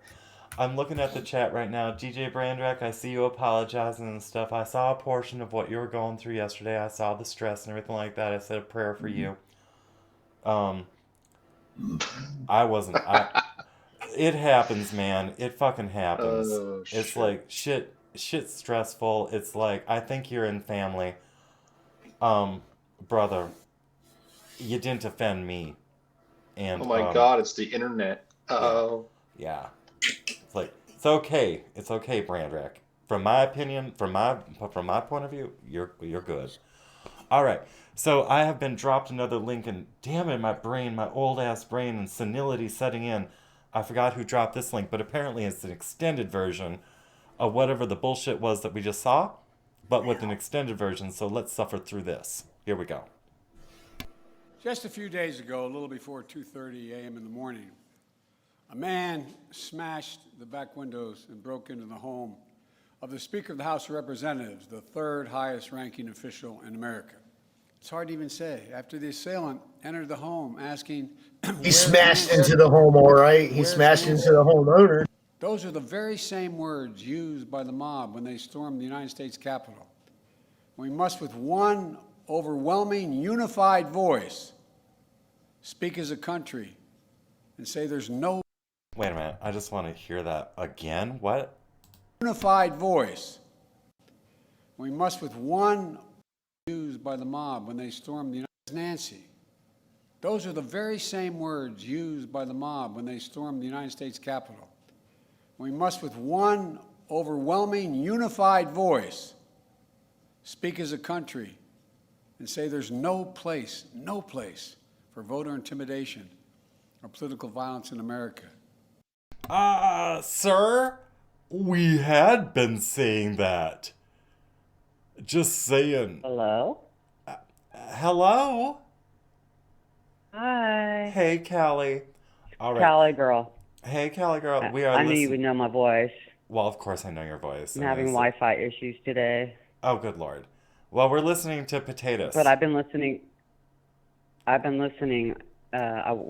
I just went on my walk, and I was chatting and just saying, F you, I can't stand this guy. He's just telling a story, and it has nothing to do with anything. Yeah, well, apparently he holds a pen which signs the executive orders and shit, so I'm gonna, like, finish out this video and see what the hell he's talking about. If Callie doesn't know, her phone number is currently listed in here, so she might want to get out of here and come back in with a name. Great. Now you guys all know. Well, take that down. Call me if you need me. I love it. Your moxie is awesome. Okay. See, so far it's just been... I'm going to go off watch you through the internet. Love you guys. Love you too. God bless. See, so far it's just the common talking point. The where's Nancy talking point. Let's see where he goes, because I haven't seen this shit yet, so let's see. whether it's directed at Democrats or Republicans. You know, American democracy is under attack because the defeated former president of the United States refused to accept the results of the 2020 election. The great irony about the 2020 election is that it's the most attacked election in our history, and yet, there's no election in our history that we can be more certain of its results. Every legal challenge that could have been brought was brought. Every recount that could have been undertaken was undertaken. No, it wasn't. Every recount confirmed the results. Wherever fact or evidence had been demanded, the big lie has been proven to be just that, a big lie. Every single time. The extreme MAGA element of the Republican Party, which is a minority of that party, as I said earlier, but is this driving force, is trying to succeed where they failed in 2020, to suppress the right of voters and subvert the electoral system itself. That means denying your right to vote and deciding whether your vote even counts. Instead of waiting until an election is over, they're starting well before it. They're starting now. They've emboldened violence and intimidation of voters and election officials. Wait. It's estimated. Yeah. So he complains about the Republicans talking about the election after the election, and then he literally just said, instead of waiting until after the election, they're attacking before the election. Okay, because they're setting the narrative for the cheat to happen during the 2020 election or 2022 election, and a lot of the Republican candidates are already coming out and saying, "Hey, we already seen what happened in the 2020 election, and we're not going to let that shit happen now. This time in the 2020 or 2022 election." So, right, they're trying to set the narrative that when the Democrats sweep everything, like they're trying to make everybody think is going to happen, they're trying to set the narrative for the states that it does happen in, that everything was legit and cool, and these guys were just projecting that they were already that the cheating was going to happen, but it was another fair and safe election. But what I'm saying is that based on what he actually just said, where he said he's angry that people were contesting the election after 2020, and now he's angry that people are talking about it the prior to 2022 election. So basically he's saying you can't talk about it, because if you're not allowed to talk about it afterwards, and you're also not allowed to talk about it before, then when are you allowed to talk about it? Well, never.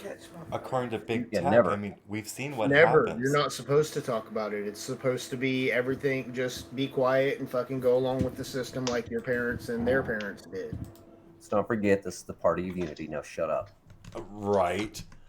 We have seen in Big Tech, we have seen how if you question anything, it was called misinformation, disinformation. We had Nina Jankowicz, that crazy Broadway reject, singing a fucking song about it. Our taxpayer dollars paid her salary for a hot second.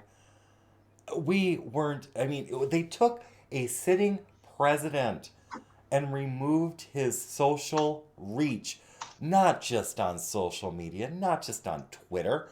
My local television station, anytime Trump got up, they showed him for about maybe a minute or two, and then they were like, okay, well, we're done with him.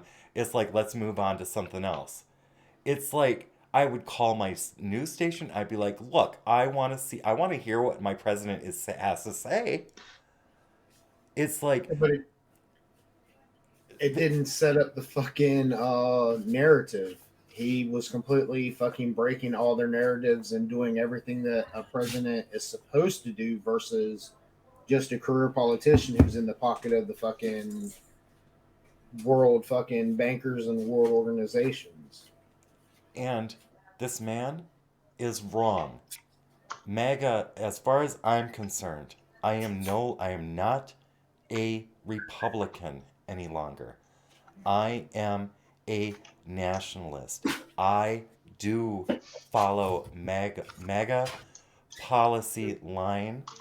It's not dogma to me, it's common sense, it's tradition, it's what works.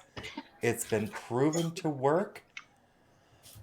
And I don't consider myself a Republican. I consider myself now a nationalist. There isn't a party for that.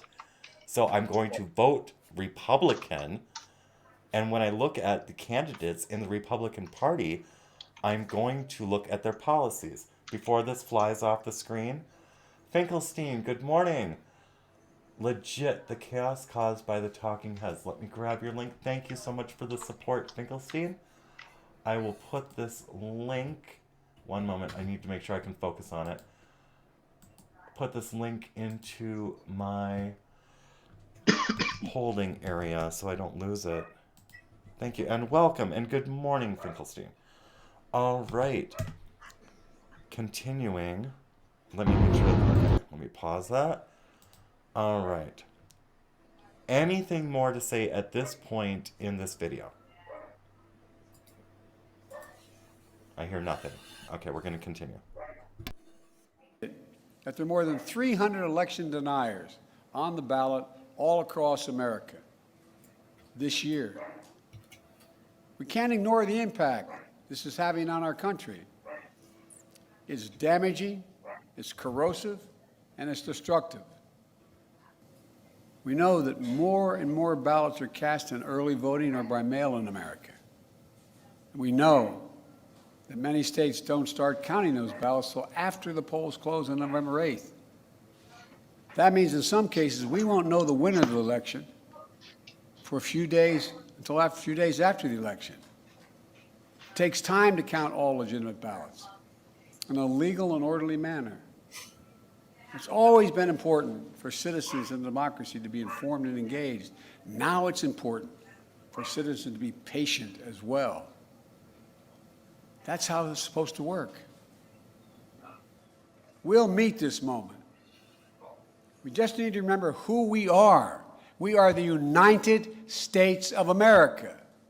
There's nothing beyond our capacity if we do it together.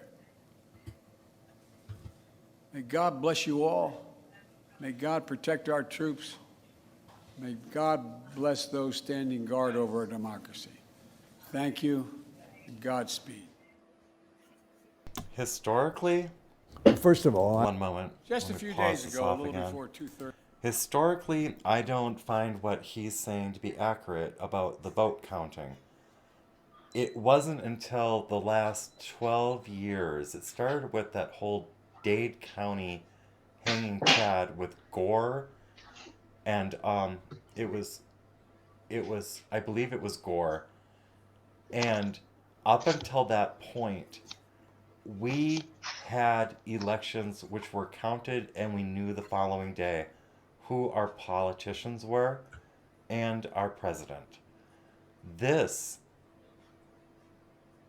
is new in my lived experience. This, it doesn't take days, and you don't need to submit your votes weeks in advance. All this stuff, unless I am completely out of my mind, is new. This isn't the way that we've operated as far as I recollect. All of this has happened in the last 12 years. So I think they tried to test it off.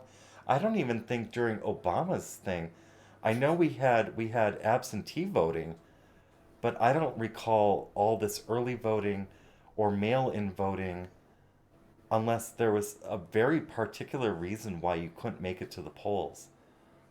So, oh, Finkelstein, good morning again. Thank you. Let me copy this one into... Let's see, this one is dope if you wish to rap and dance music. Okay, one moment, let me put that over in another tab. wild. Wild. That oh my gosh. Okay, I know what this one is. This man. He might actually be a godsend. I mean, tell me that this guy isn't gonna like wake people up. I mean, this is that so was the idea. far. Fucking, that's why there wasn't a big fucking. It didn't go to where Trump did the lockdown and didn't leave office like they kept saying he wouldn't. Yeah. To fucking show people, hey, this is how fucked up this system really, really fucking is, and the backlash I know that gay voice. while he was in the fucking office just led way to this. Damn, Ray, you gonna let him talk about you like that? Who? Man. What? I missed that, apparently. Yeah, speak up, man. I said 451. I recognize that gay voice. Oh, that's 451. So this link So was much hate. dropped on us during the speech. So apparently, the Biden economy, tech billionaires lose nearly $500 billion in net worth this year. Something else happened over the past year. And I don't mean to like go off topic from this article, but I was doing some reading because yesterday, death and estate taxes came up during, I don't know, I think it was during the Patriot Hangout rant show. I believe yes, it was. It was in the afternoon. If anyone tuned in for that, we were talking about death and estate taxes. I discovered during that cast that COVID raked in a multi-billion windfall for the reserve due to wealthy individuals dying, and it was the largest windfall for the reserve ever from 2020 to 2021, and we're not finished doing fiscal year calculations for 2022. I'd be curious to see what the next windfall is going to look like, because apparently the reserve is making bank off this pandemic. So if anyone wants to look into that. But let's see this article right here. It looks like DJ Brandrex just dropped another one here. So let me copy that So and put that in my reserve. if you're able to find a photo of the character on South Park that has Down syndrome, he kind of reminds me of that photo of David DePapi right there. Are you talking about it's not Timmy, it's isn't it cute that I know South Park? You're talking about no, it's Timmy. Jimmy. The guy in the No. wheelchair. Oh, Jimmy. Timmy's in the wheelchair. There's Jimmy. a character that's got he's got Oh, he's got you're Down talking Jimmy. about the one You're who's talking always about trying Jimmy. to fuck over Timmy. Jimmy. You're talking. No, there's a third Oh. one then. Are you talking about oh god, what is it? It's Neither of them are crippled. Whatever. The one I'm talking about is not crippled. He's just got Down syndrome. For fuck's sake, people. Waterhead. Gotcha. yeah, he's always getting slapped. Down syndrome too. doesn't mean you're in a wheelchair. Yeah. No, He's Down always getting syndrome's slapped Waterhead. too. It's like oh god, that one is like always slapping him. Yeah, it's sit down syndrome. Well, shit, it might come up later. I can see it. Maine, you've got me Anyway, on a that South David Park. DePapi picture right there looks There like we the go. fucking South Park Down syndrome guy. Are you looking in the Odysee chat? Oh no, I'm in Jitsi. Sorry. Okay, if you look at the Odysee chat, you have No, shit. he's not playing this evening. That abusive. He's very abusive. Caffeinated Cat is. Why is he not? But yes. All right, I'm loading the screen. What am I looking at? Oh yeah. Yeah, I forget his name though. It's fuck, I don't know. He's into It's very sick. This is a retarded child who's into black prostitutes later on in the series. It's a very this child has a very twisted and weird approach on life, and is definitely an interesting character read. But yeah, Matt and Trey. I mean, he gets beat up by a prostitute at some point. It's like It's funny as far as comedy. It's sick by design, and I think it's meant to be sick by design. All right, let's see. There it is. Okay, hold on one moment. Let me get through this story first, and then I'll play when what's her name goes and beats up the kid. Do not take those words out of context, please. All right, so Biden economy, tech billionaires lose nearly $500 billion in net worth this year. The markets have taken a beating in 2022. This is currently one of the worst years for the stock market in U.S. history. Fact check, true. The markets are currently down more than 4,000 points this year. Only 2008 has seen a worse drop in 2022, and the year isn't over. And then it talks about Amazon because, somehow we're supposed to feel a certain way about Amazon, but Amazon is also the current mega corporation which has helped keep mom and pop shops from being productive and has, along with Walmart, helped kill small business America. So I'm not going to feel any kind of sadness that Amazon has lost a bunch of revenue. The e-commerce giant became the third tech behemoth to drop out of a $1 trillion club, with its market cap down more than 44% since last November's peak. On Tuesday, shares plunged 5.9 to 96.79 billion. Have you noticed the prices on Amazon? I don't shop at Amazon anymore. I've heard stories, though. I've heard that they've cut back on their services. I've heard that they've cut back on what they used to deliver as far as like 1 and 2 day deliveries. I heard it now takes like quite a while. I've heard that Amazon isn't doing too well, but I can guarantee you Jeff Bezos made out like a fat cat in these losses Jeff Bezos is experiencing. They can be sheltered. It's like, for shits. It's like, come on. It's like, how much money do you need in one? That was why he bought the Washington Post, so he could shelter the Washington Post would lose enough money, he could be sheltered and all of his fucking windfall profits from Amazon. Yeah. So you've got these players here. You've got Zuckerberg, Gates, Bezos, and you've got Musk. And I can't make out who the hell this is right down there. I don't know what the hell I'm looking at. Oh, Larry Ellison. I don't know Larry Ellison. But yes, this article is discussing apparently the woes of billionaires. It's also discussing the inflation at its 40-year highs. And then it finishes off, even billionaires are losing under Biden. Sometimes I look at the Gateway Pundit, and I get it. See, check out the link that I just dropped you. It coincides with a little bit of this. Is it in Jitsi? Oh wait, no, it's over here. No, it's in Odysee. Okay, one moment. Let me clear this. Let me clear this prostitute from. Okay. Let me clear the prostitute from the cache, so we can move on over, because now I'm getting backlogged on these tabs. Welcome to the game. That's the way it works. I know. I'm figuring that out. Backlogged on the tabs, and we are coming up on the hour mark. In about 2 minutes, I'd like to take another break. So let us listen. What's up? Did you say no? Well, I'm going to. Okay, this kid's name is Nathan, and this is I forget what. Classy.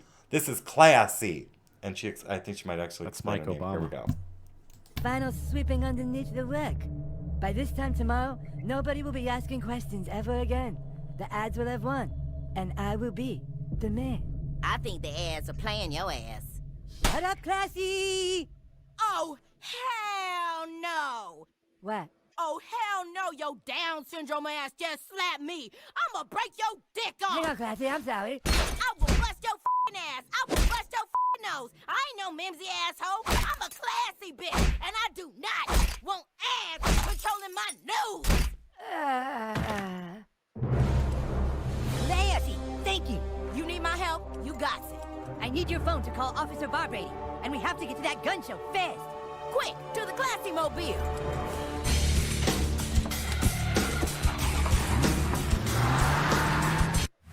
Welcome back to the... Okay, so yes, that's what we were referring to, and that what and I do not condone prostitutes beating up retarded children. That was not the point. This was strictly an educational. Susan, back off. The Supreme Court has deemed me retarded. Hang on, are you on YouTube as well right now there? No, but I'll upload to them later. All right. Okay, so I'll hold off on saying the alternative name for Down syndrome. Oh, go ahead. No, waterhead. Oh, yeah, that's an old phrase. Yeah, it's hydrocephaly. Yes. I'm offended. Everyone should be a little bit offended about that, but Susan's going to be the Why? most offended. And Susan, you need to back the fuck off. I feel like you might be stalking me at this point, so I'm giving you a cease and desist. Susan, stop it. All right. We're going to take why would anybody be offended by the the description of the nomenclature of just the 'cause you actual said it. disease? It's because you said it. And you're white. You're white. Just don't identify as white, and that's the ticket out. All right, looks like we have some hot chicks and glow sticks, which I'm going to. My wife's sitting here. Heather's sitting here looking at me crazy because she hates it every time I say that. Well, Heather may have a point, and I've got a bias for Heather. I really like Heather, and between you and I, Heather could probably beat my ass at this point, so I'm probably going to side with Heather. So yeah, there's that. All right, let me increase the volume just a little bit here. I'm gonna leave you guys with caffeinated keck for a hot 5 minutes, and I'll be back. This music sucks. Pants and boots and pants and boots and pants. Your cell phone, your wallet, your time, your Peanut butter jelly time, peanut butter jelly time. no peers. Your bank card, your license, your thoughts, your fears. No SIM card, no disco, no photo, not here. Your blood, your sweat, your passions, your regrets, your profits, your time off, your fashions, your sex, your pills, your graph, your tits. We want your soul. Your balls, we want it all. Your soul, your house, your phone, your life, your cash, your house, your phone. We want your soul, your house, your phone, your life, your cash, your house, your phone. We want your tell us your habits, your fads, your fears. Give us your address, your shoe size, your years, your digits, your plans, your number, your eyes, your schedule, your desktop, your details, your life. Show us your children, your photos, your homes. Here, take credit, take insurance, take a loan, get a job, get a pension, get a haircut, get a suit, play the lottery, play football, play the field, snore some toot. We'll show you free, we'll show you smooth, we'll buy you drink, throw away your boot. We'll sell you crap, we'll charge you debt. Wanna buy big guns, we'll hold the cash.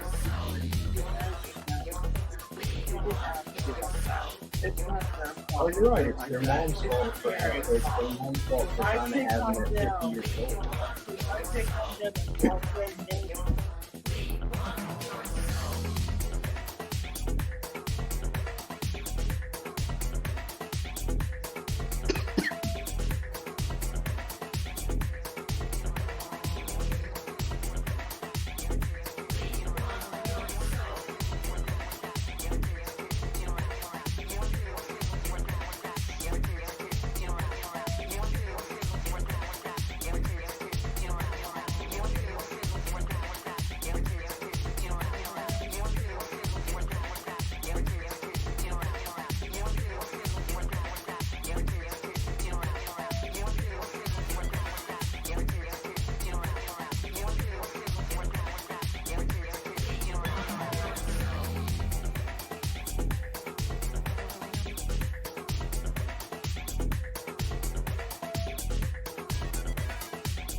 rules, no loonies, no opinions, no way.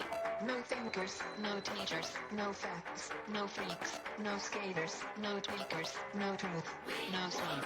Here's boy bands, here's Mackers, here's Ridley, here's Cola, here's pizza, here's TV, here's some rock, and some roller.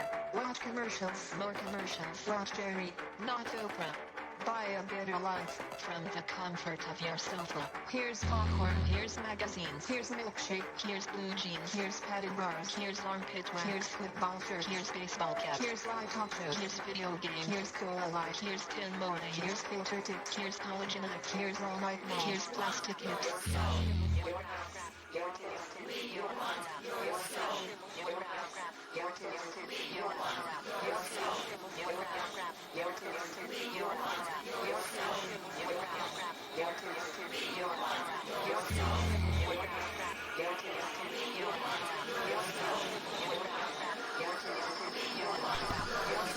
Okay, I don't know exactly how long the set. I do enjoy that song. That is "We Want Your Soul," and I believe the original artist was his name Friedman.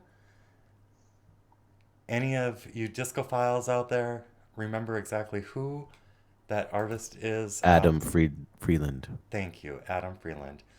I'm going to again copy Caffeinated Kek's URL to Odysee into the chat.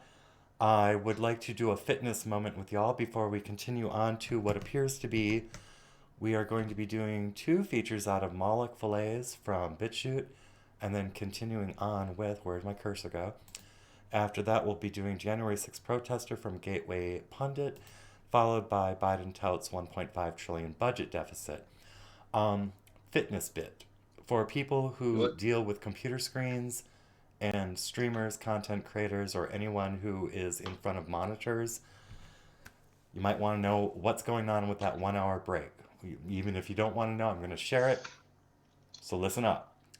I go walk outside onto the deck, and I look out to the horizon, and I let my eyes relax, I let my face relax, jaw relax, everything like that. You only get 1 set of eyes in this lifetime. If you don't let your eyes relax every once in a while, and let them expand into what's called panoramic vision, the way you'll know it is the sides that you normally don't see, you'll actually become aware that your vision widens. That's the inner workings of your eye relaxing. It'll keep your corneas flexible, because as you age, your corneas become stiffer. And if you don't let your corneas contract and relax and do what eyes are supposed to do, these screens and the kind of content we cover tends to cause tension, and you must take care of your eyes when you're doing this line of production or work. Take care of your eyes, exercise them, let them relax. That includes relaxing your jaw, your face, everything. Just look out to the distance and just soak it in. Yeah, I like to slam my face as hard as I can into my desk as soon as I'm done streaming, and that seems to help me. Did you just tell everybody just to go get stoned? That way it'll cause their eyes to fucking dilate and open up wider, and turn the light off so they open up wider instead of contract? You know, that works too. That works too. I do plan on doing that after I get done today. I do plan on doing that myself. All right, I have slamming your face into the desk. Nah. I'm gonna make a deep pan pizza. And that might actually help. I'm gonna eat something special. I'm not slamming No, my face. I meant Kevin. It might actually help things. Well, I don't want to slam my face into something. Might make you look better. That's what I'm trying to make a joke here. Jesus. I used to talk normal too until my brother Cassius hit me in the face with a shovel. You're so fortunate I don't have my old body, because I would totally I would rip your fucking ass in half. I fucking break. Yes. Little Nicky Much. What's up? All right. This is a content piece by Moloch Fillets. You can find Moloch Fillets on BitChute. Let me go on over to the actual channel, copy and paste into the Odysee chat.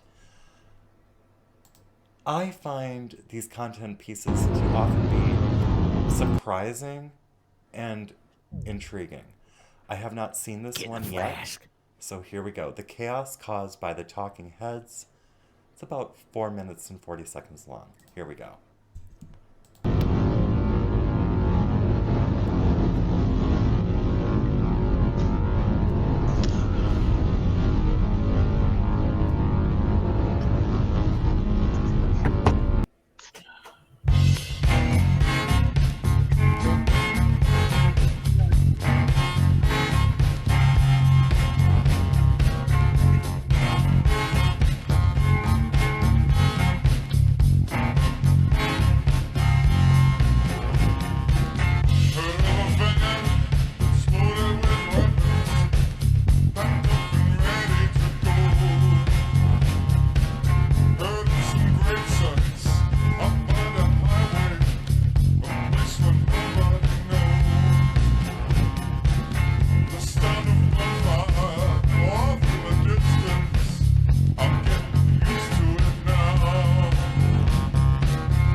I enjoy Malik Falaise. There are pieces like this where he breaks the images up into several panels, and I often feel like I'm at a museum watching one of those. It's like I'm watching an art display, and sometimes I have to watch the video more than twice. It's like, to be very honest, because I don't always know exactly how to process what I'm looking at, but then it dawns on me. This one is titled The Chaos Caused by the Talking Heads. And if I'm interpreting this correctly, it is the Talking Heads would be the mainstream media, along with the people who drive the kind of scenes which we saw, and we get their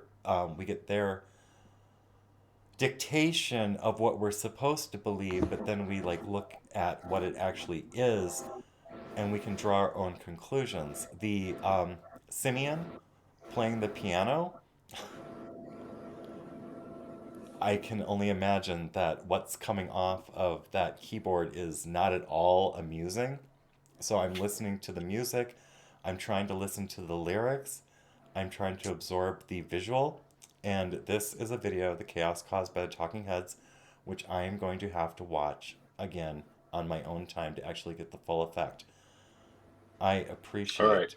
I appreciate that. So here's my comment is it's a double play on words, which some people in here probably already know where I'm going with this. Talking Heads is the artist who the song was playing on the video, the Talking Heads. Okay. And I'm sure you've heard of the Talking Heads. They've been around since the 70s. And I have not followed their music. I have not followed their music. Okay, go on. They definitely have songs that you know. I guarantee it. But you've probably heard them in the grocery store. Yeah, so that song that was in that video, it was slowed down, but it was a song by the group The Talking Heads, which is also a play on words to what you were saying. Okay. There you go. Well, and when I rewatch it now, I have more information, so I can actually enjoy the media more. Now, what's coming up next, this shocked me. You guys remember Mr. Floyd? I'm sure you guys do.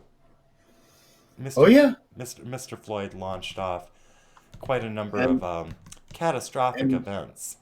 And the dummy that was in his coffin? Mm. I'm assuming that's where this is going.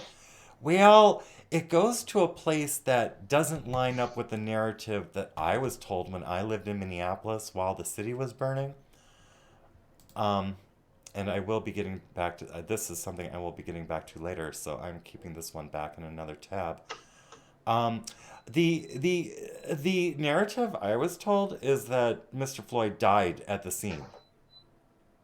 And the narrative I was told is they tried to revive Floyd in the ambulance, and that he was not able to be resuscitated in the ambulance. Well, what I'm about to show you gets to that aspect. You're making noise. Why don't you get... Let me rewind this a bit and enlarge this for you. And it's interesting what is this capture, because either this is a very good lookalike, a Hollywood, or maybe I wasn't told the truth, and maybe I had to move out of Minneapolis and take flight from that area under the guise of a lie. This is interesting. Here we go. You're making noise. Why don't you get a studio, nigga? Making all this noise. People deserve quiet, nigga.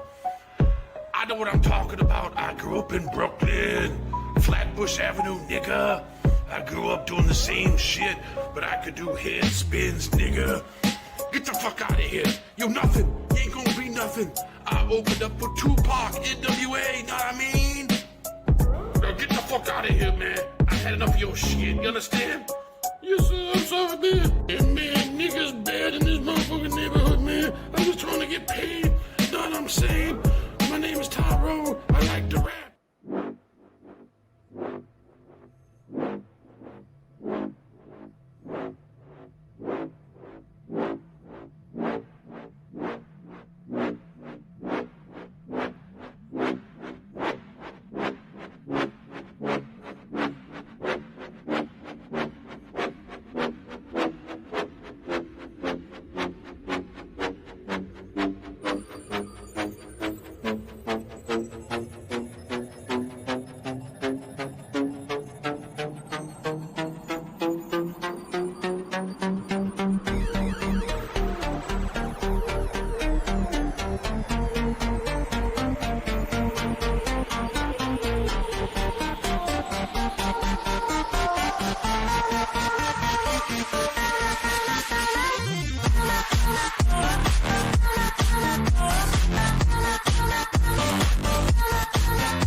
think those are.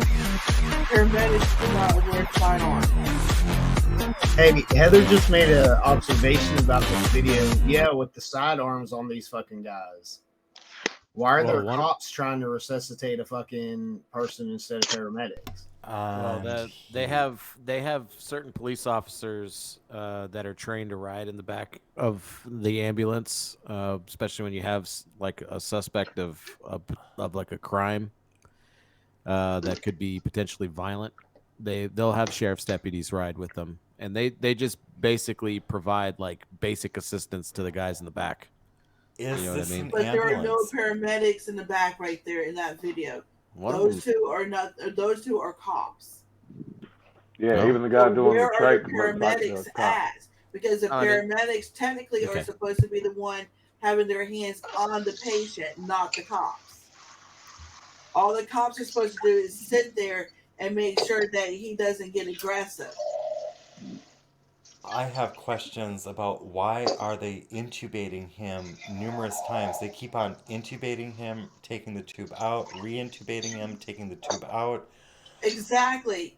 Why are the cops trying to do something that a paramedic is supposed to be doing? Cops are not trained to intubate. I don't, and I want to know. It's like this is something that Malik Falaise produces City was this this in again? content, which is it is very provocative and it What city was raises this in? questions. Sorry, go on. What city was this in? Minneapolis. Okay. And if that is George Floyd, and now, okay, Susan, back off. If this is Floyd, then we were not told the whole story. And the other thing we is, still wasn't told the whole story on it. They left out a whole bunch of pieces and parts of that story. Say, this also could just be a what is it? Those are paramedics, by the way. Okay. That wear sidearms. Yes.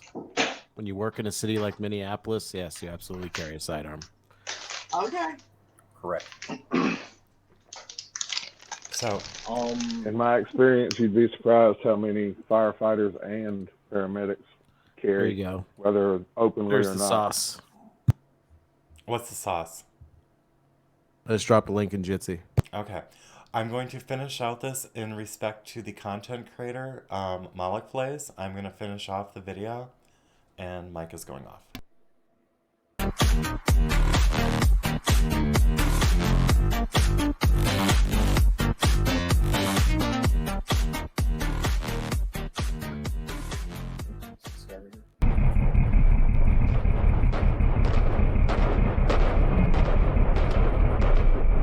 Is this not a loop video? All right. Could Wait. that just be a loop? Could it just be a loop? Mhm. I need more information. Where they're showing the same thing over and over again. That's why it That's- looks like they kept incubating and unincubating and re-incubating. Let me see. I had made a comment on this video. I said I have so many questions now. Before I get to those, excellent job on the audio to video tempo. Now, did I just see the technician intubate Floyd multiple times, or was the video looping?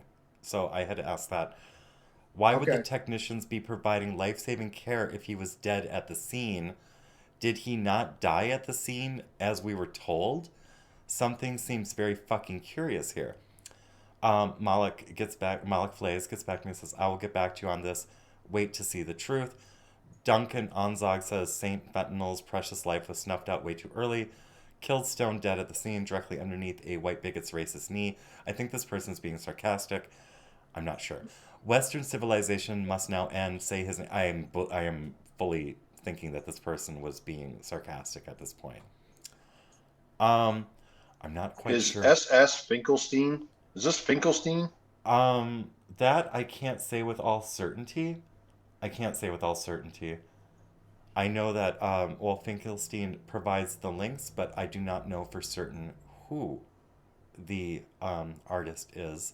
I've never asked that question, so I do not have that information. Pastor Shadowley is saying yes. And let's see.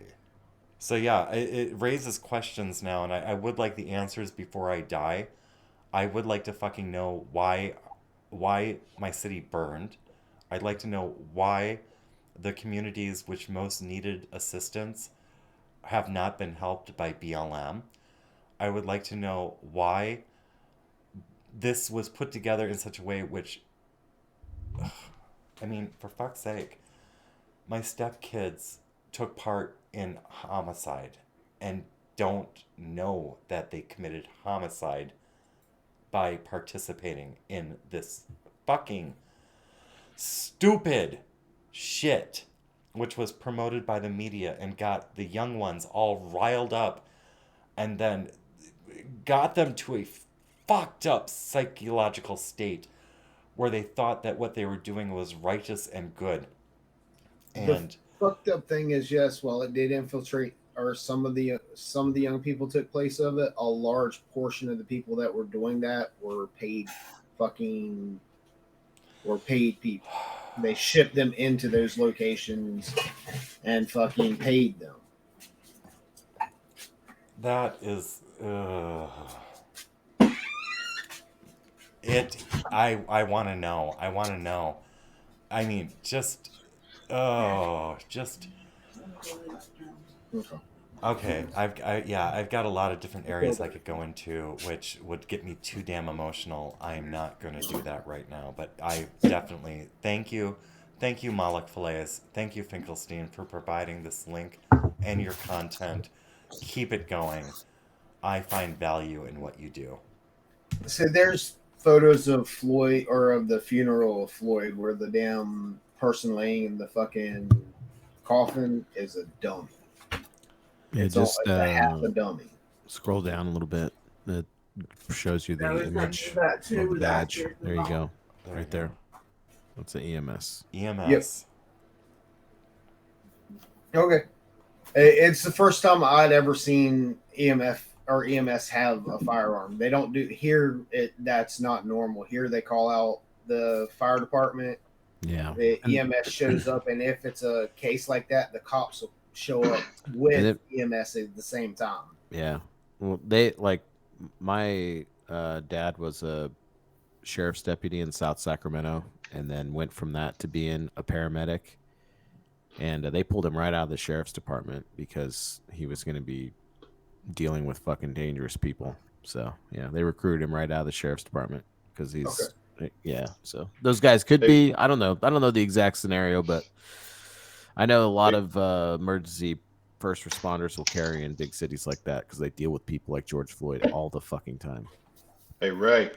Yeah. Ray, one of the other immediate conspiracy theory question things that came out right when that guy died was that the police car that is in that photo, that famous photo of Chauvin with his knee on his back or whatever. If you look at the back of that police SUV, the license plate says police, and everyone was like, "This is fake. They're not even real cops. No cops have a license plate that says police. It doesn't. That's bogus. It's bullshit. It's fake." And then all I did was look up police vehicles in Minnesota and whatever I searched, and that's what their license plates all say. So there goes that right out the window immediately. Okay. That was just funny because that was another immediate one. People are like, "Oh, it's staged. It's fake. The license plate is fake." No, actually, apparently it's real.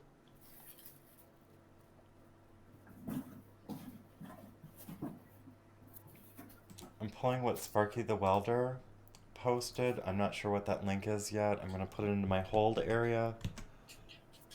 And we're about to move on to the next story. Let's see. You posted Malik Falaise. Yes. Okay. I can take that one back out of the queue. All right. So, somebody dropped this link during the past several, I think it was before we took the break.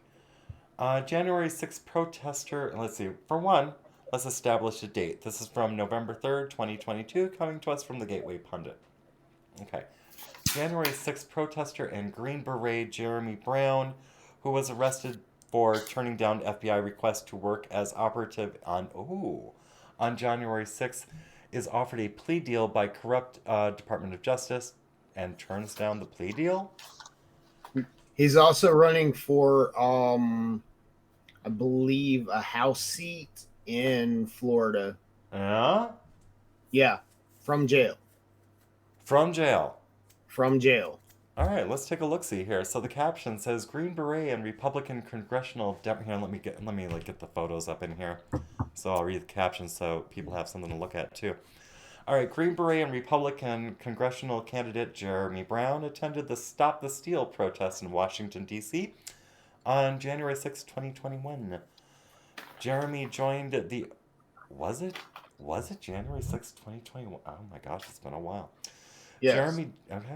Jeremy joined the Oath Keepers in November of 2020 following the controversial elections and went to Washington, D.C. to provide security at the many protests and rallies that were planned in D.C. that week. In March of 2021, Jeremy Brown started speaking out about how the Department of Homeland Security and FBI Joint Terrorism Task Force contacted him and attempted to recruit him to spy on patriots and everyday Americans on January 6th. In December 2020, FBI agents contacted Jeremy Brown at his home for posting some things online. Oh, Ilhan Omar, some people did something?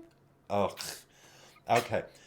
Jeremy released video surveillance of the FBI contacting him at his home, and Jeremy then later released an audio recording of his actual meetup with the FBI. Wow. Okay. Jeremy struggled for months about whether or not to go public with the information. I can imagine so. I mean, shit. It's like the backlash from that would be like pretty extreme. But according to his Facebook page, after listening to politicians and the FBI director, Chris Wray, tell lie after bald-faced lie to the American people, he could not stay silent any longer. Jeremy decided his desire to protect and defend the American people and the truth are more important than privacy or personal safety. Sir, you are a Green Beret, you took an oath to your country, and you are fulfilling that oath. So in March 2021, Jeremy joined Brandon Gray on Band.tv to explain what happened to him after he joined the Oath Keepers in November. And this is more than likely a quote.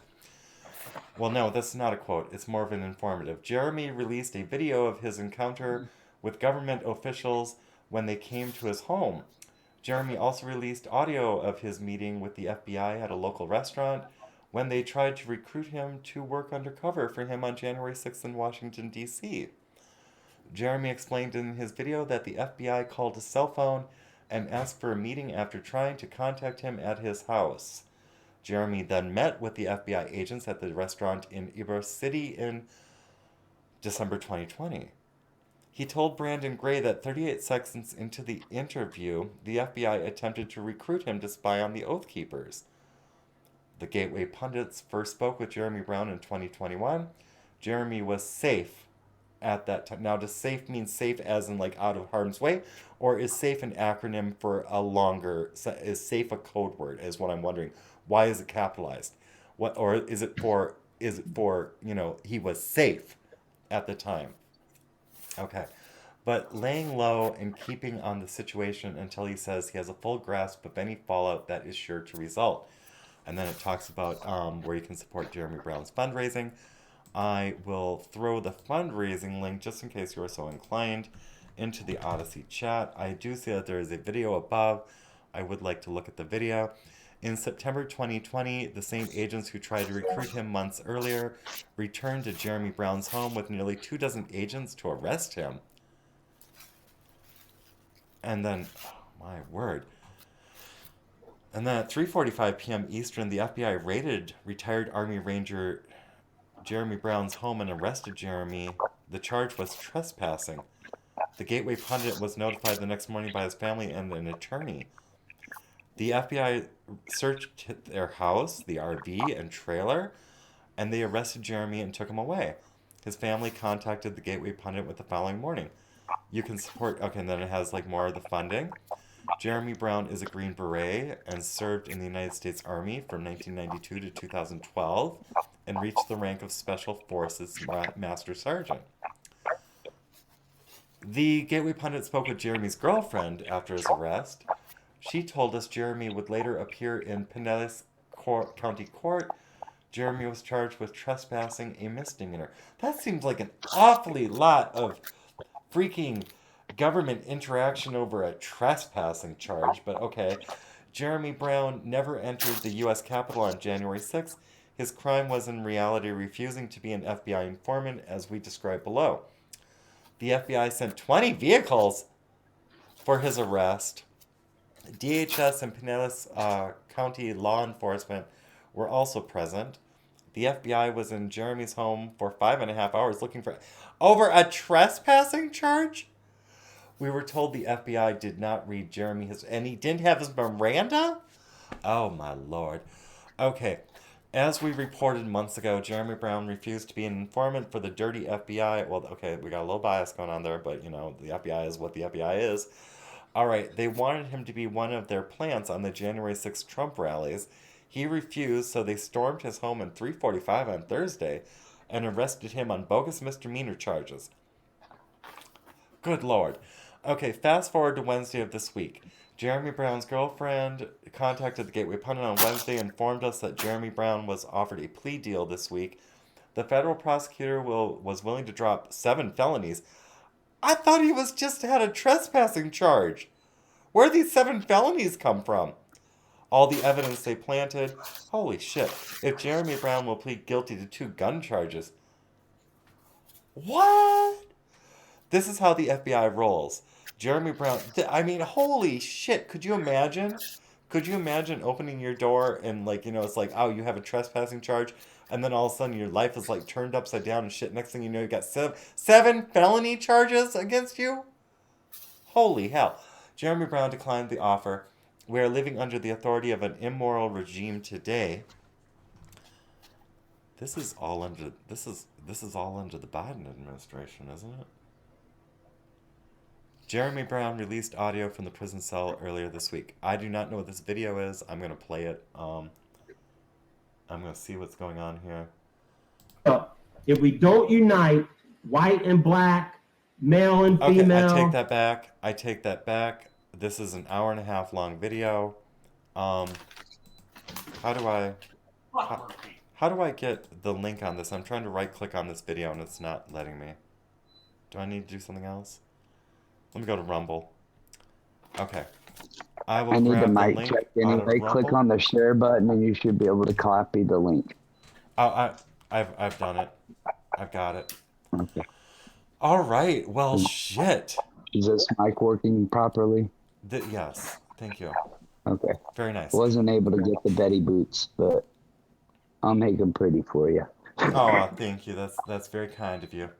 All right.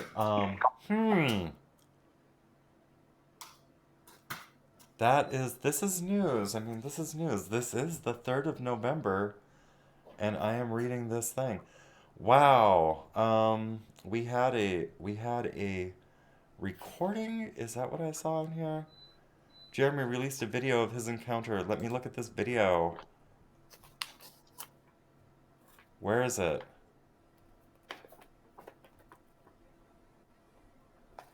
Okay, when somebody shows me a video and it says a video link, I expect to be taken to the video itself, not to another article. So what am I missing here? What am I doing wrong?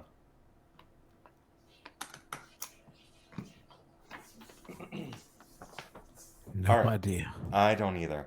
Okay, this is what I have to say on this. This individual, if you would like, do an independent research study on this. I think, and my reaction is that's fucked up. That's fucked up to go and tell somebody that they're under arrest for simple trespassing, only to then have it turn into a 7 felony charge condition, and then have it all reduced down to like, well, you were carrying handguns. It's like, I don't know anything about his concealed carry. I don't know anything about his permit. I don't know anything.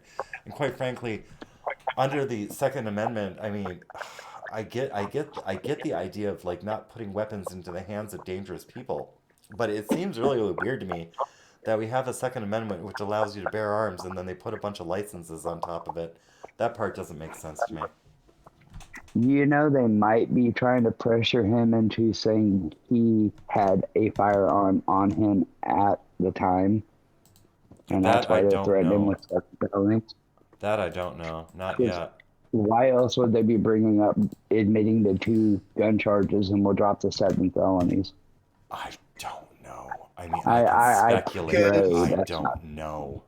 The reason why they would do that, if they could get him to admit to anything, then if he does win and if he does go to trial, anything that he brings in will not be used. If he admits to something now, then no evidence can be put forth in a trial that could fucking be used to make them look bad.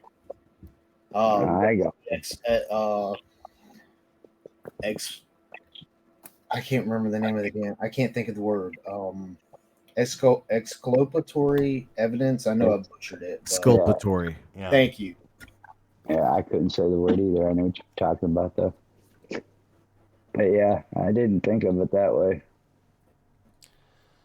I just hope that they aren't trying to set him up. Of course, they're trying to set him up. It's the federal government. Well, they are setting him up, but I hope they ain't trying to set him up to be the guy with guns on January 6th.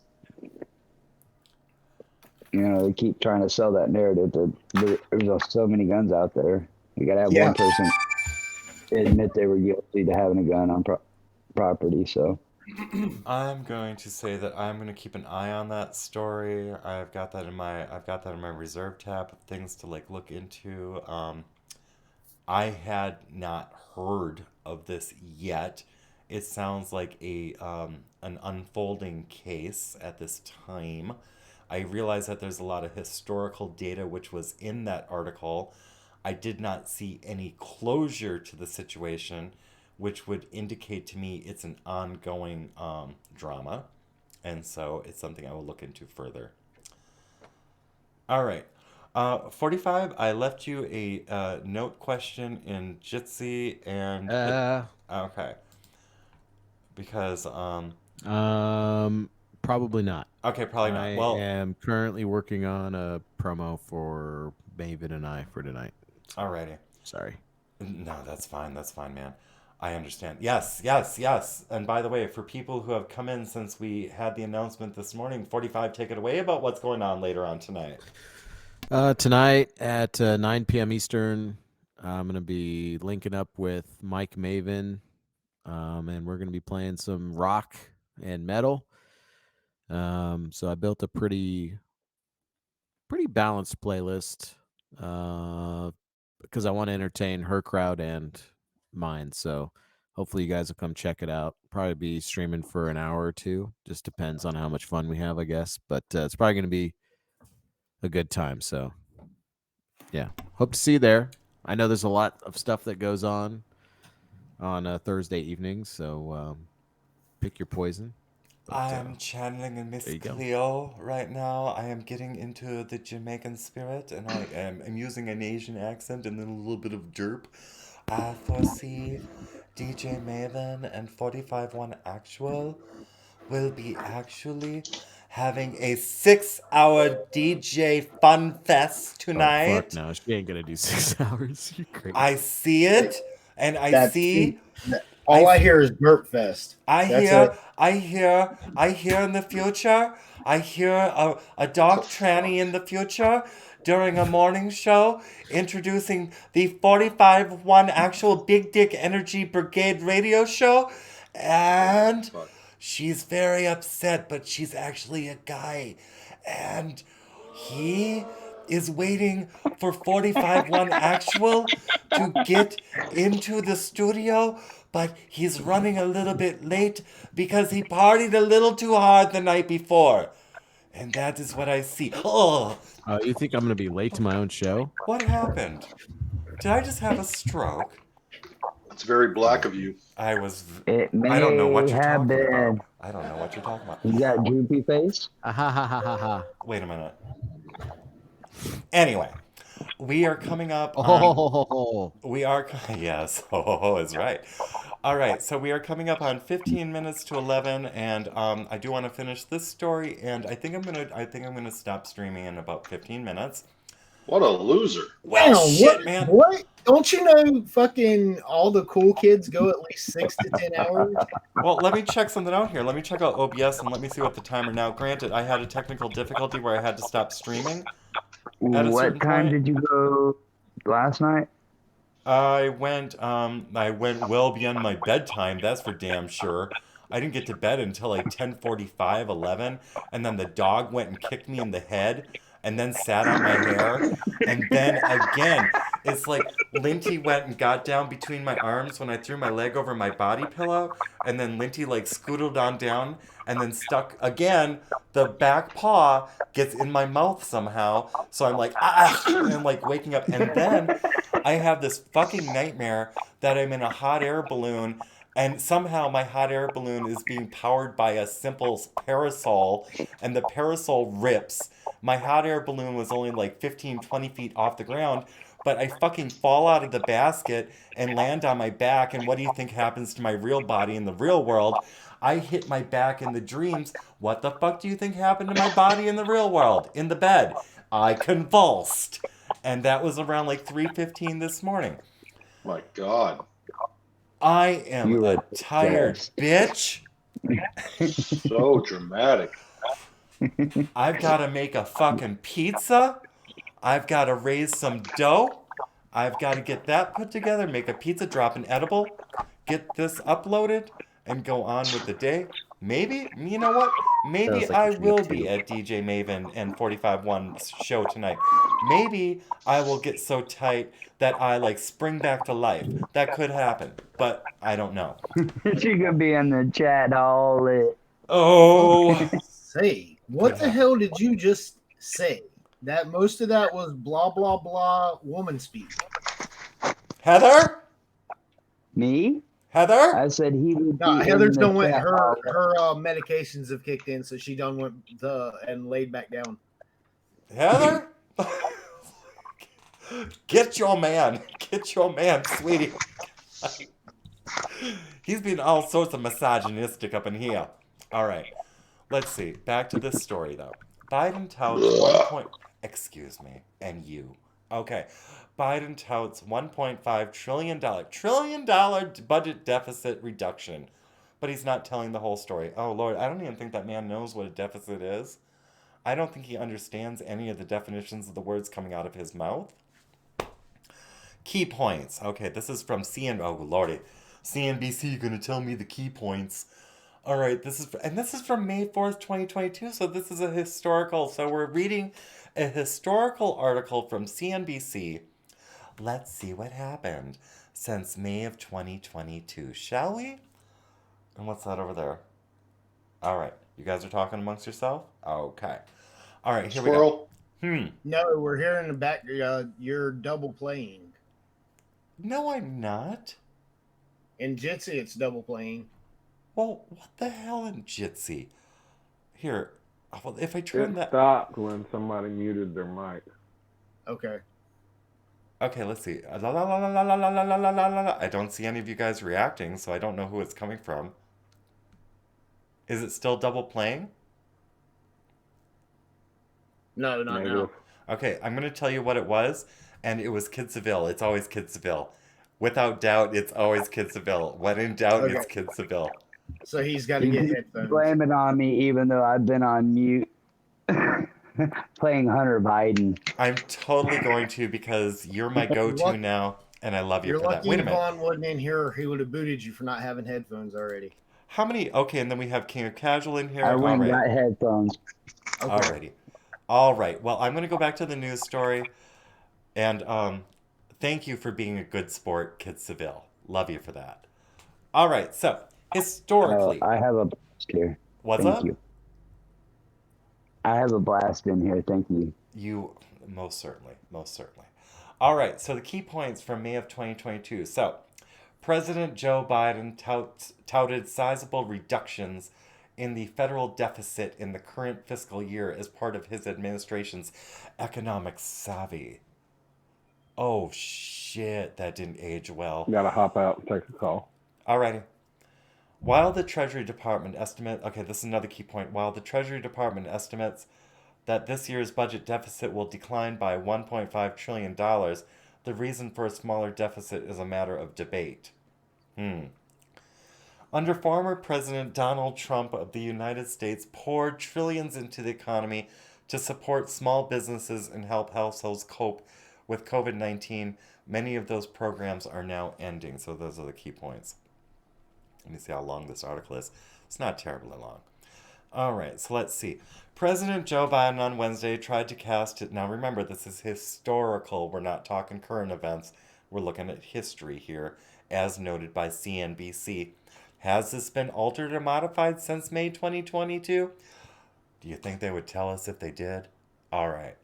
President Joe Biden on Wednesday tried to cast his administration as spending hawks, touting sizable reductions in the federal deficit this fiscal year as a key departure from what he characterized as rampant spending by his Republican predecessor. Okay, well, we know what happened since then, so again, this didn't age well. While the Treasury Department estimates that this year's budget deficit will decline by $1.5 trillion, the reason for the smaller deficit is a matter of debate. Under former President Donald Trump, the U.S. poured trillions into the economy to lessen the impact of COVID-19 lockdowns at the height of the pandemic and to develop and manufacture vaccines, masks, and other gear needed to protect healthcare workers and others from the virus. As those pandemic-era programs end, the federal government will spend less, even as the Biden administration works with Senator Mitt Romney, Republican of Utah, on legislation providing another $10 billion in COVID relief. Aw, isn't that nice? The president's more modest budget proposal doesn't include a majority of the cost of Biden's massive Build Back Better agenda, a transportation and technology infrastructure program that Democrats haven't been able to pass. The administration planned to priced the plan at $1.75 trillion, but it phased out some of the program that would likely be permanent to reduce the price tag on paper. The Congressional Budget Office estimated it would cost around $4.73 trillion if the programs were permanent. I want to point something out. When Biden says that he saved the economy by X trillion dollars, he's using what wasn't passed in his Build Back Better plan as that figure. He's taking credit for failing, and he's not saying it the way the truth should be spoken. He tried to pass something that was incredibly unpopular, so instead of saying, I fucked up, he's saying, look at what I saved you. You didn't have to pay for it, but he's not mentioning what it was. That's what's happening. The plan also would have included significant tax increases on high-income households to help pay for programs. And then let's see, okay, Biden says, we're on track to cut the federal deficit by another, because he yells, $1.5 trillion by the end of the fiscal year. Well, that's because his program didn't get passed. The biggest decline in a single year in American history.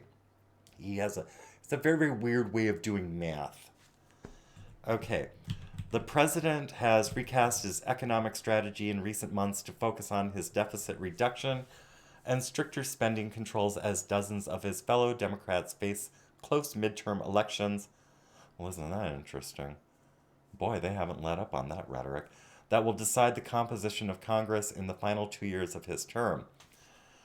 Comments about the more frugal budget plan come as White House looks for ways to sympathize with and assist voters frustrated by skyrocketing inflation rates not seen since the 1980s. Well, people from the past, CNBC, welcome to November. Now that you've gotten to the point in which they're talking about the inflation, say as inflation happens and they started dumping more currency into the or as they started dumping more currency, creating more currency out of thin air. Yeah. causing the inflation to rise, causing the value of the dollar to decrease. There's why you have a $1.5 trillion drop in the fucking budget reduction. Is because the money lost fucking $1.5 trillion worth of fucking value. You can also, that also plays into the calculations, and they're not going to spin it that way. I mean, Ray, you see it. I mean, totally, you see it. They're not going to present this shit that way. They're not gonna do apples to apples. They're gonna do apples to oranges and make up straw man arguments on this shit. They're not about to The whole reason tell why the I truth. brought it up was because they're leaving the whole point about the money supply being worth fucking dropping in value, causing everything to fucking drop. That's why the stocks and everything, the way they're dropping is literally because it's fucking the money got too much money was printed, so the value went down, causing everything to drop. And now, well, you know what? I come from a time when we didn't have much. I'm not cool exactly with going back to that time because I know a lot of people haven't gone through that experience. We need it though, unfortunately. Yeah. It's the only way to get people to actually fucking understand what's really happening. Yeah. Time's going to get rough again. But you know what? Our bloodlines have survived before. Our bloodlines will survive again. We are going to have to... Well, that's a whole other thing. There's a group of bloodline that it's going to fucking die off based off of fucking the mass medical experimentation that fucking happened. Yeah. That's yeah. The strong shall survive. Yeah, we're gonna live through some shit. Yeah, we're gonna live through some shit. The truly unfortunate part is those of us that have to watch that shit go down. Well, that's it. It's gonna be awful. It's gonna make a lot of us. Awful. Yeah. It's gonna make a lot of us embittered old assholes when we get to that point. Too late. Okay, worse than we are now. Well, my view on it is like, even in the darkest times, I mean, you have your faith, you got Jesus Christ, God, Holy Spirit, you've got comedy, and we've got community.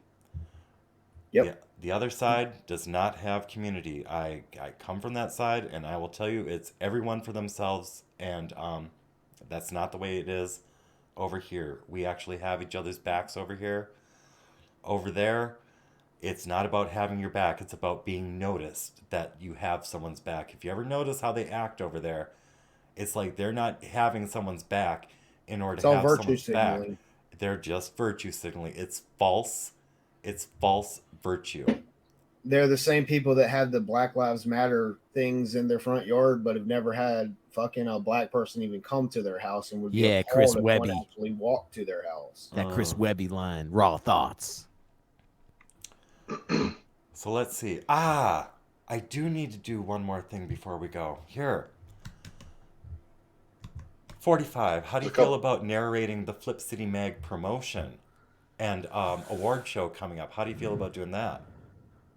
I don't know a whole lot about the award show, but Yeah, Yvonne hasn't got back to us yet. You know, Yvonne better get back to us because we've got until November 20th to submit our shit. And let me change my scene. What? It's true. Comes rolling on, and I've been here while like most of us. What's up? What? He comes rolling on up. Most of us are sitting here stoned. I'm not going to name names or anything like that, but I was definitely stoned. Yvonne comes. I don't know if he was drunk or what.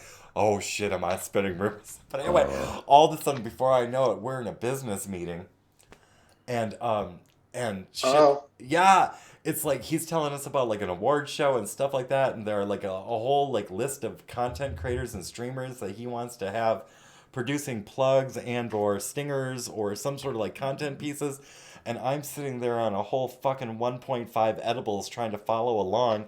I thought that we were nominees. I was totally wrong. We're not, but we're like, we're supposed to be part of the show or something, and I don't know what's happening in Space Pirate Yvonne. Ground control, ground control. You're going into ground control to Major Tom. Calm down. Bring the emotional shit back down to normal. I am. Say you're trying to be a dude again, not a chick. Raynoth, I appreciate you.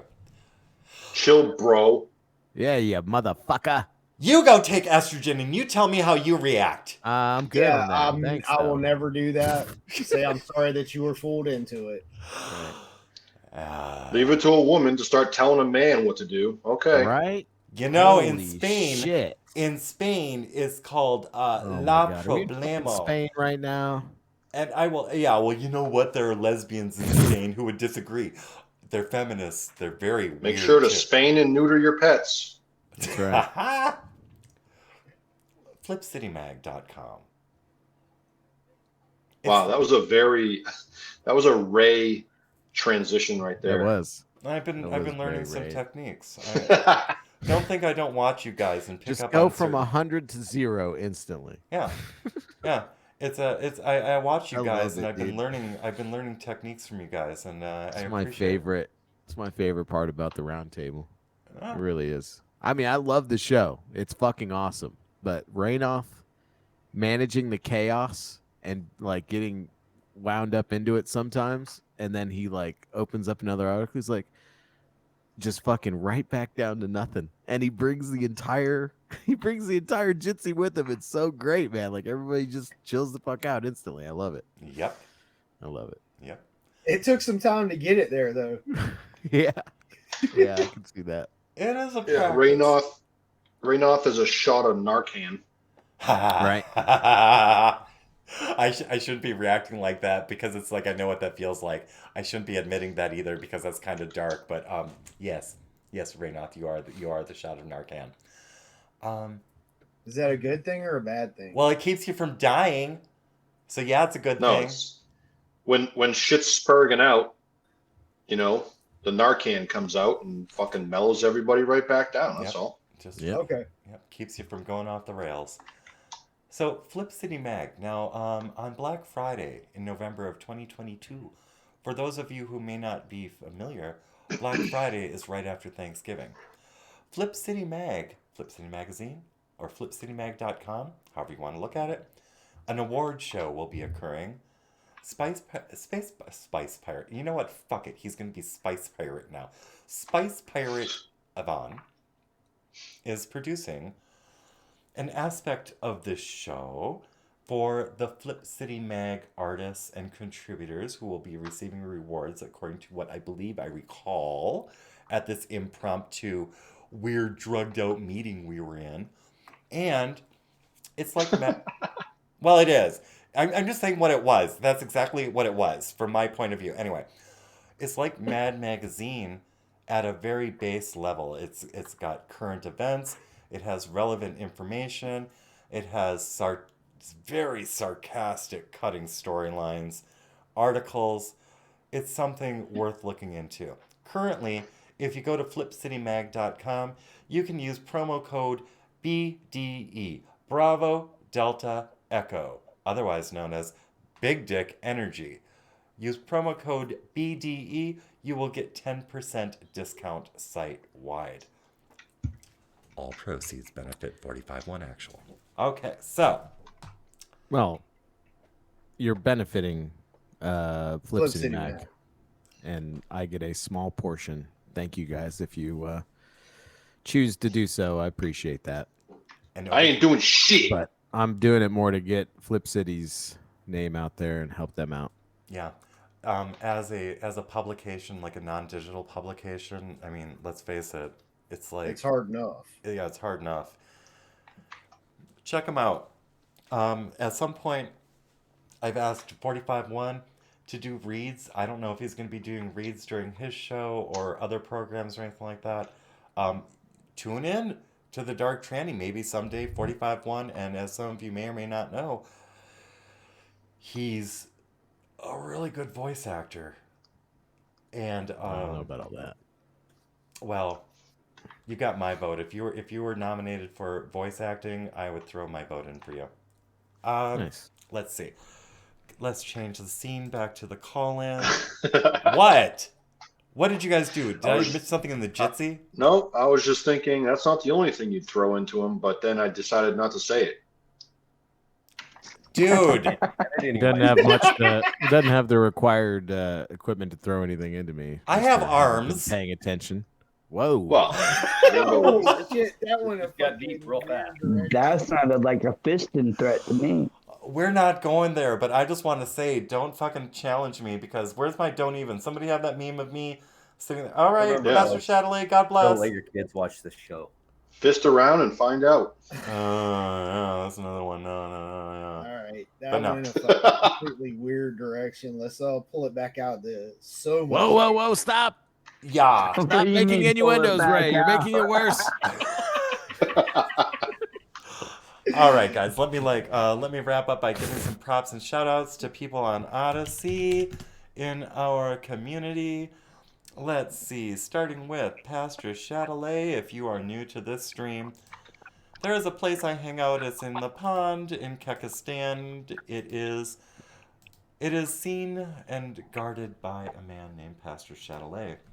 Pastor Chatelet and the Pond Friends have been an integral part of my growth with Jesus Christ and my faith. So I would like to direct you to the pond. Stick around, even if you're an atheist. They're good people. All right, we've got the Patriot Hangout. This is American Citizen, also known as Reverend Rant. Before you go into his channel, do make sure that you decrease the volume just a little bit. Reverend Rant, it's in his name. He might blow your eardrums out. All right, over here we have Caffeinated Keck. Caffeinated Keck is going live in about 7 hours. Caffeinated Keck providing the beats along with other DJ artists, which I will get to later as they appear in the upcoming live streams, or if I know that they're going to be going live. Now, tonight is Thursday. Maine. What, did Maine leave? Probably. What's up? Oh, are you doing Thursday? No, I have a hockey game tonight. All right. Well, then, when Maine is back and doing his sets, I will promote Maine. Otherwise, some guy from Maine on Odysee. Tonight we have Laura the Goddess. Here's what I heard with Laura the Goddess. She is coming up in 7 hours as well. Well, shit. All right. So we've got Caffeinated Keck and Laura the Goddess, and then we have the Drunken Rocky coming up in 9 hours. Look at AOC over there crying over a Twitter blue check mark on a fence. Isn't that sad? Oh, poor girl. I hope she finds God. Okay, anyway. That's it. That's the show for today, guys. Thank you so much. For everyone who supported this stream, I saw there was Pastor Chatelet and there was Finkelstein. If I missed anyone, I will be reviewing this stream. Thank you so much for your support. Thank you for joining us today. I do plan on being here tomorrow for our 1 hour show before we roll into 45-1 Actuals Big Dick Energy Brigade radio show. We will see you tomorrow. God bless. Savages. God bless. Talk to y'all tomorrow. We'll see you See you, tomorrow. Kevin. See you guys. Y'all be safe. You too.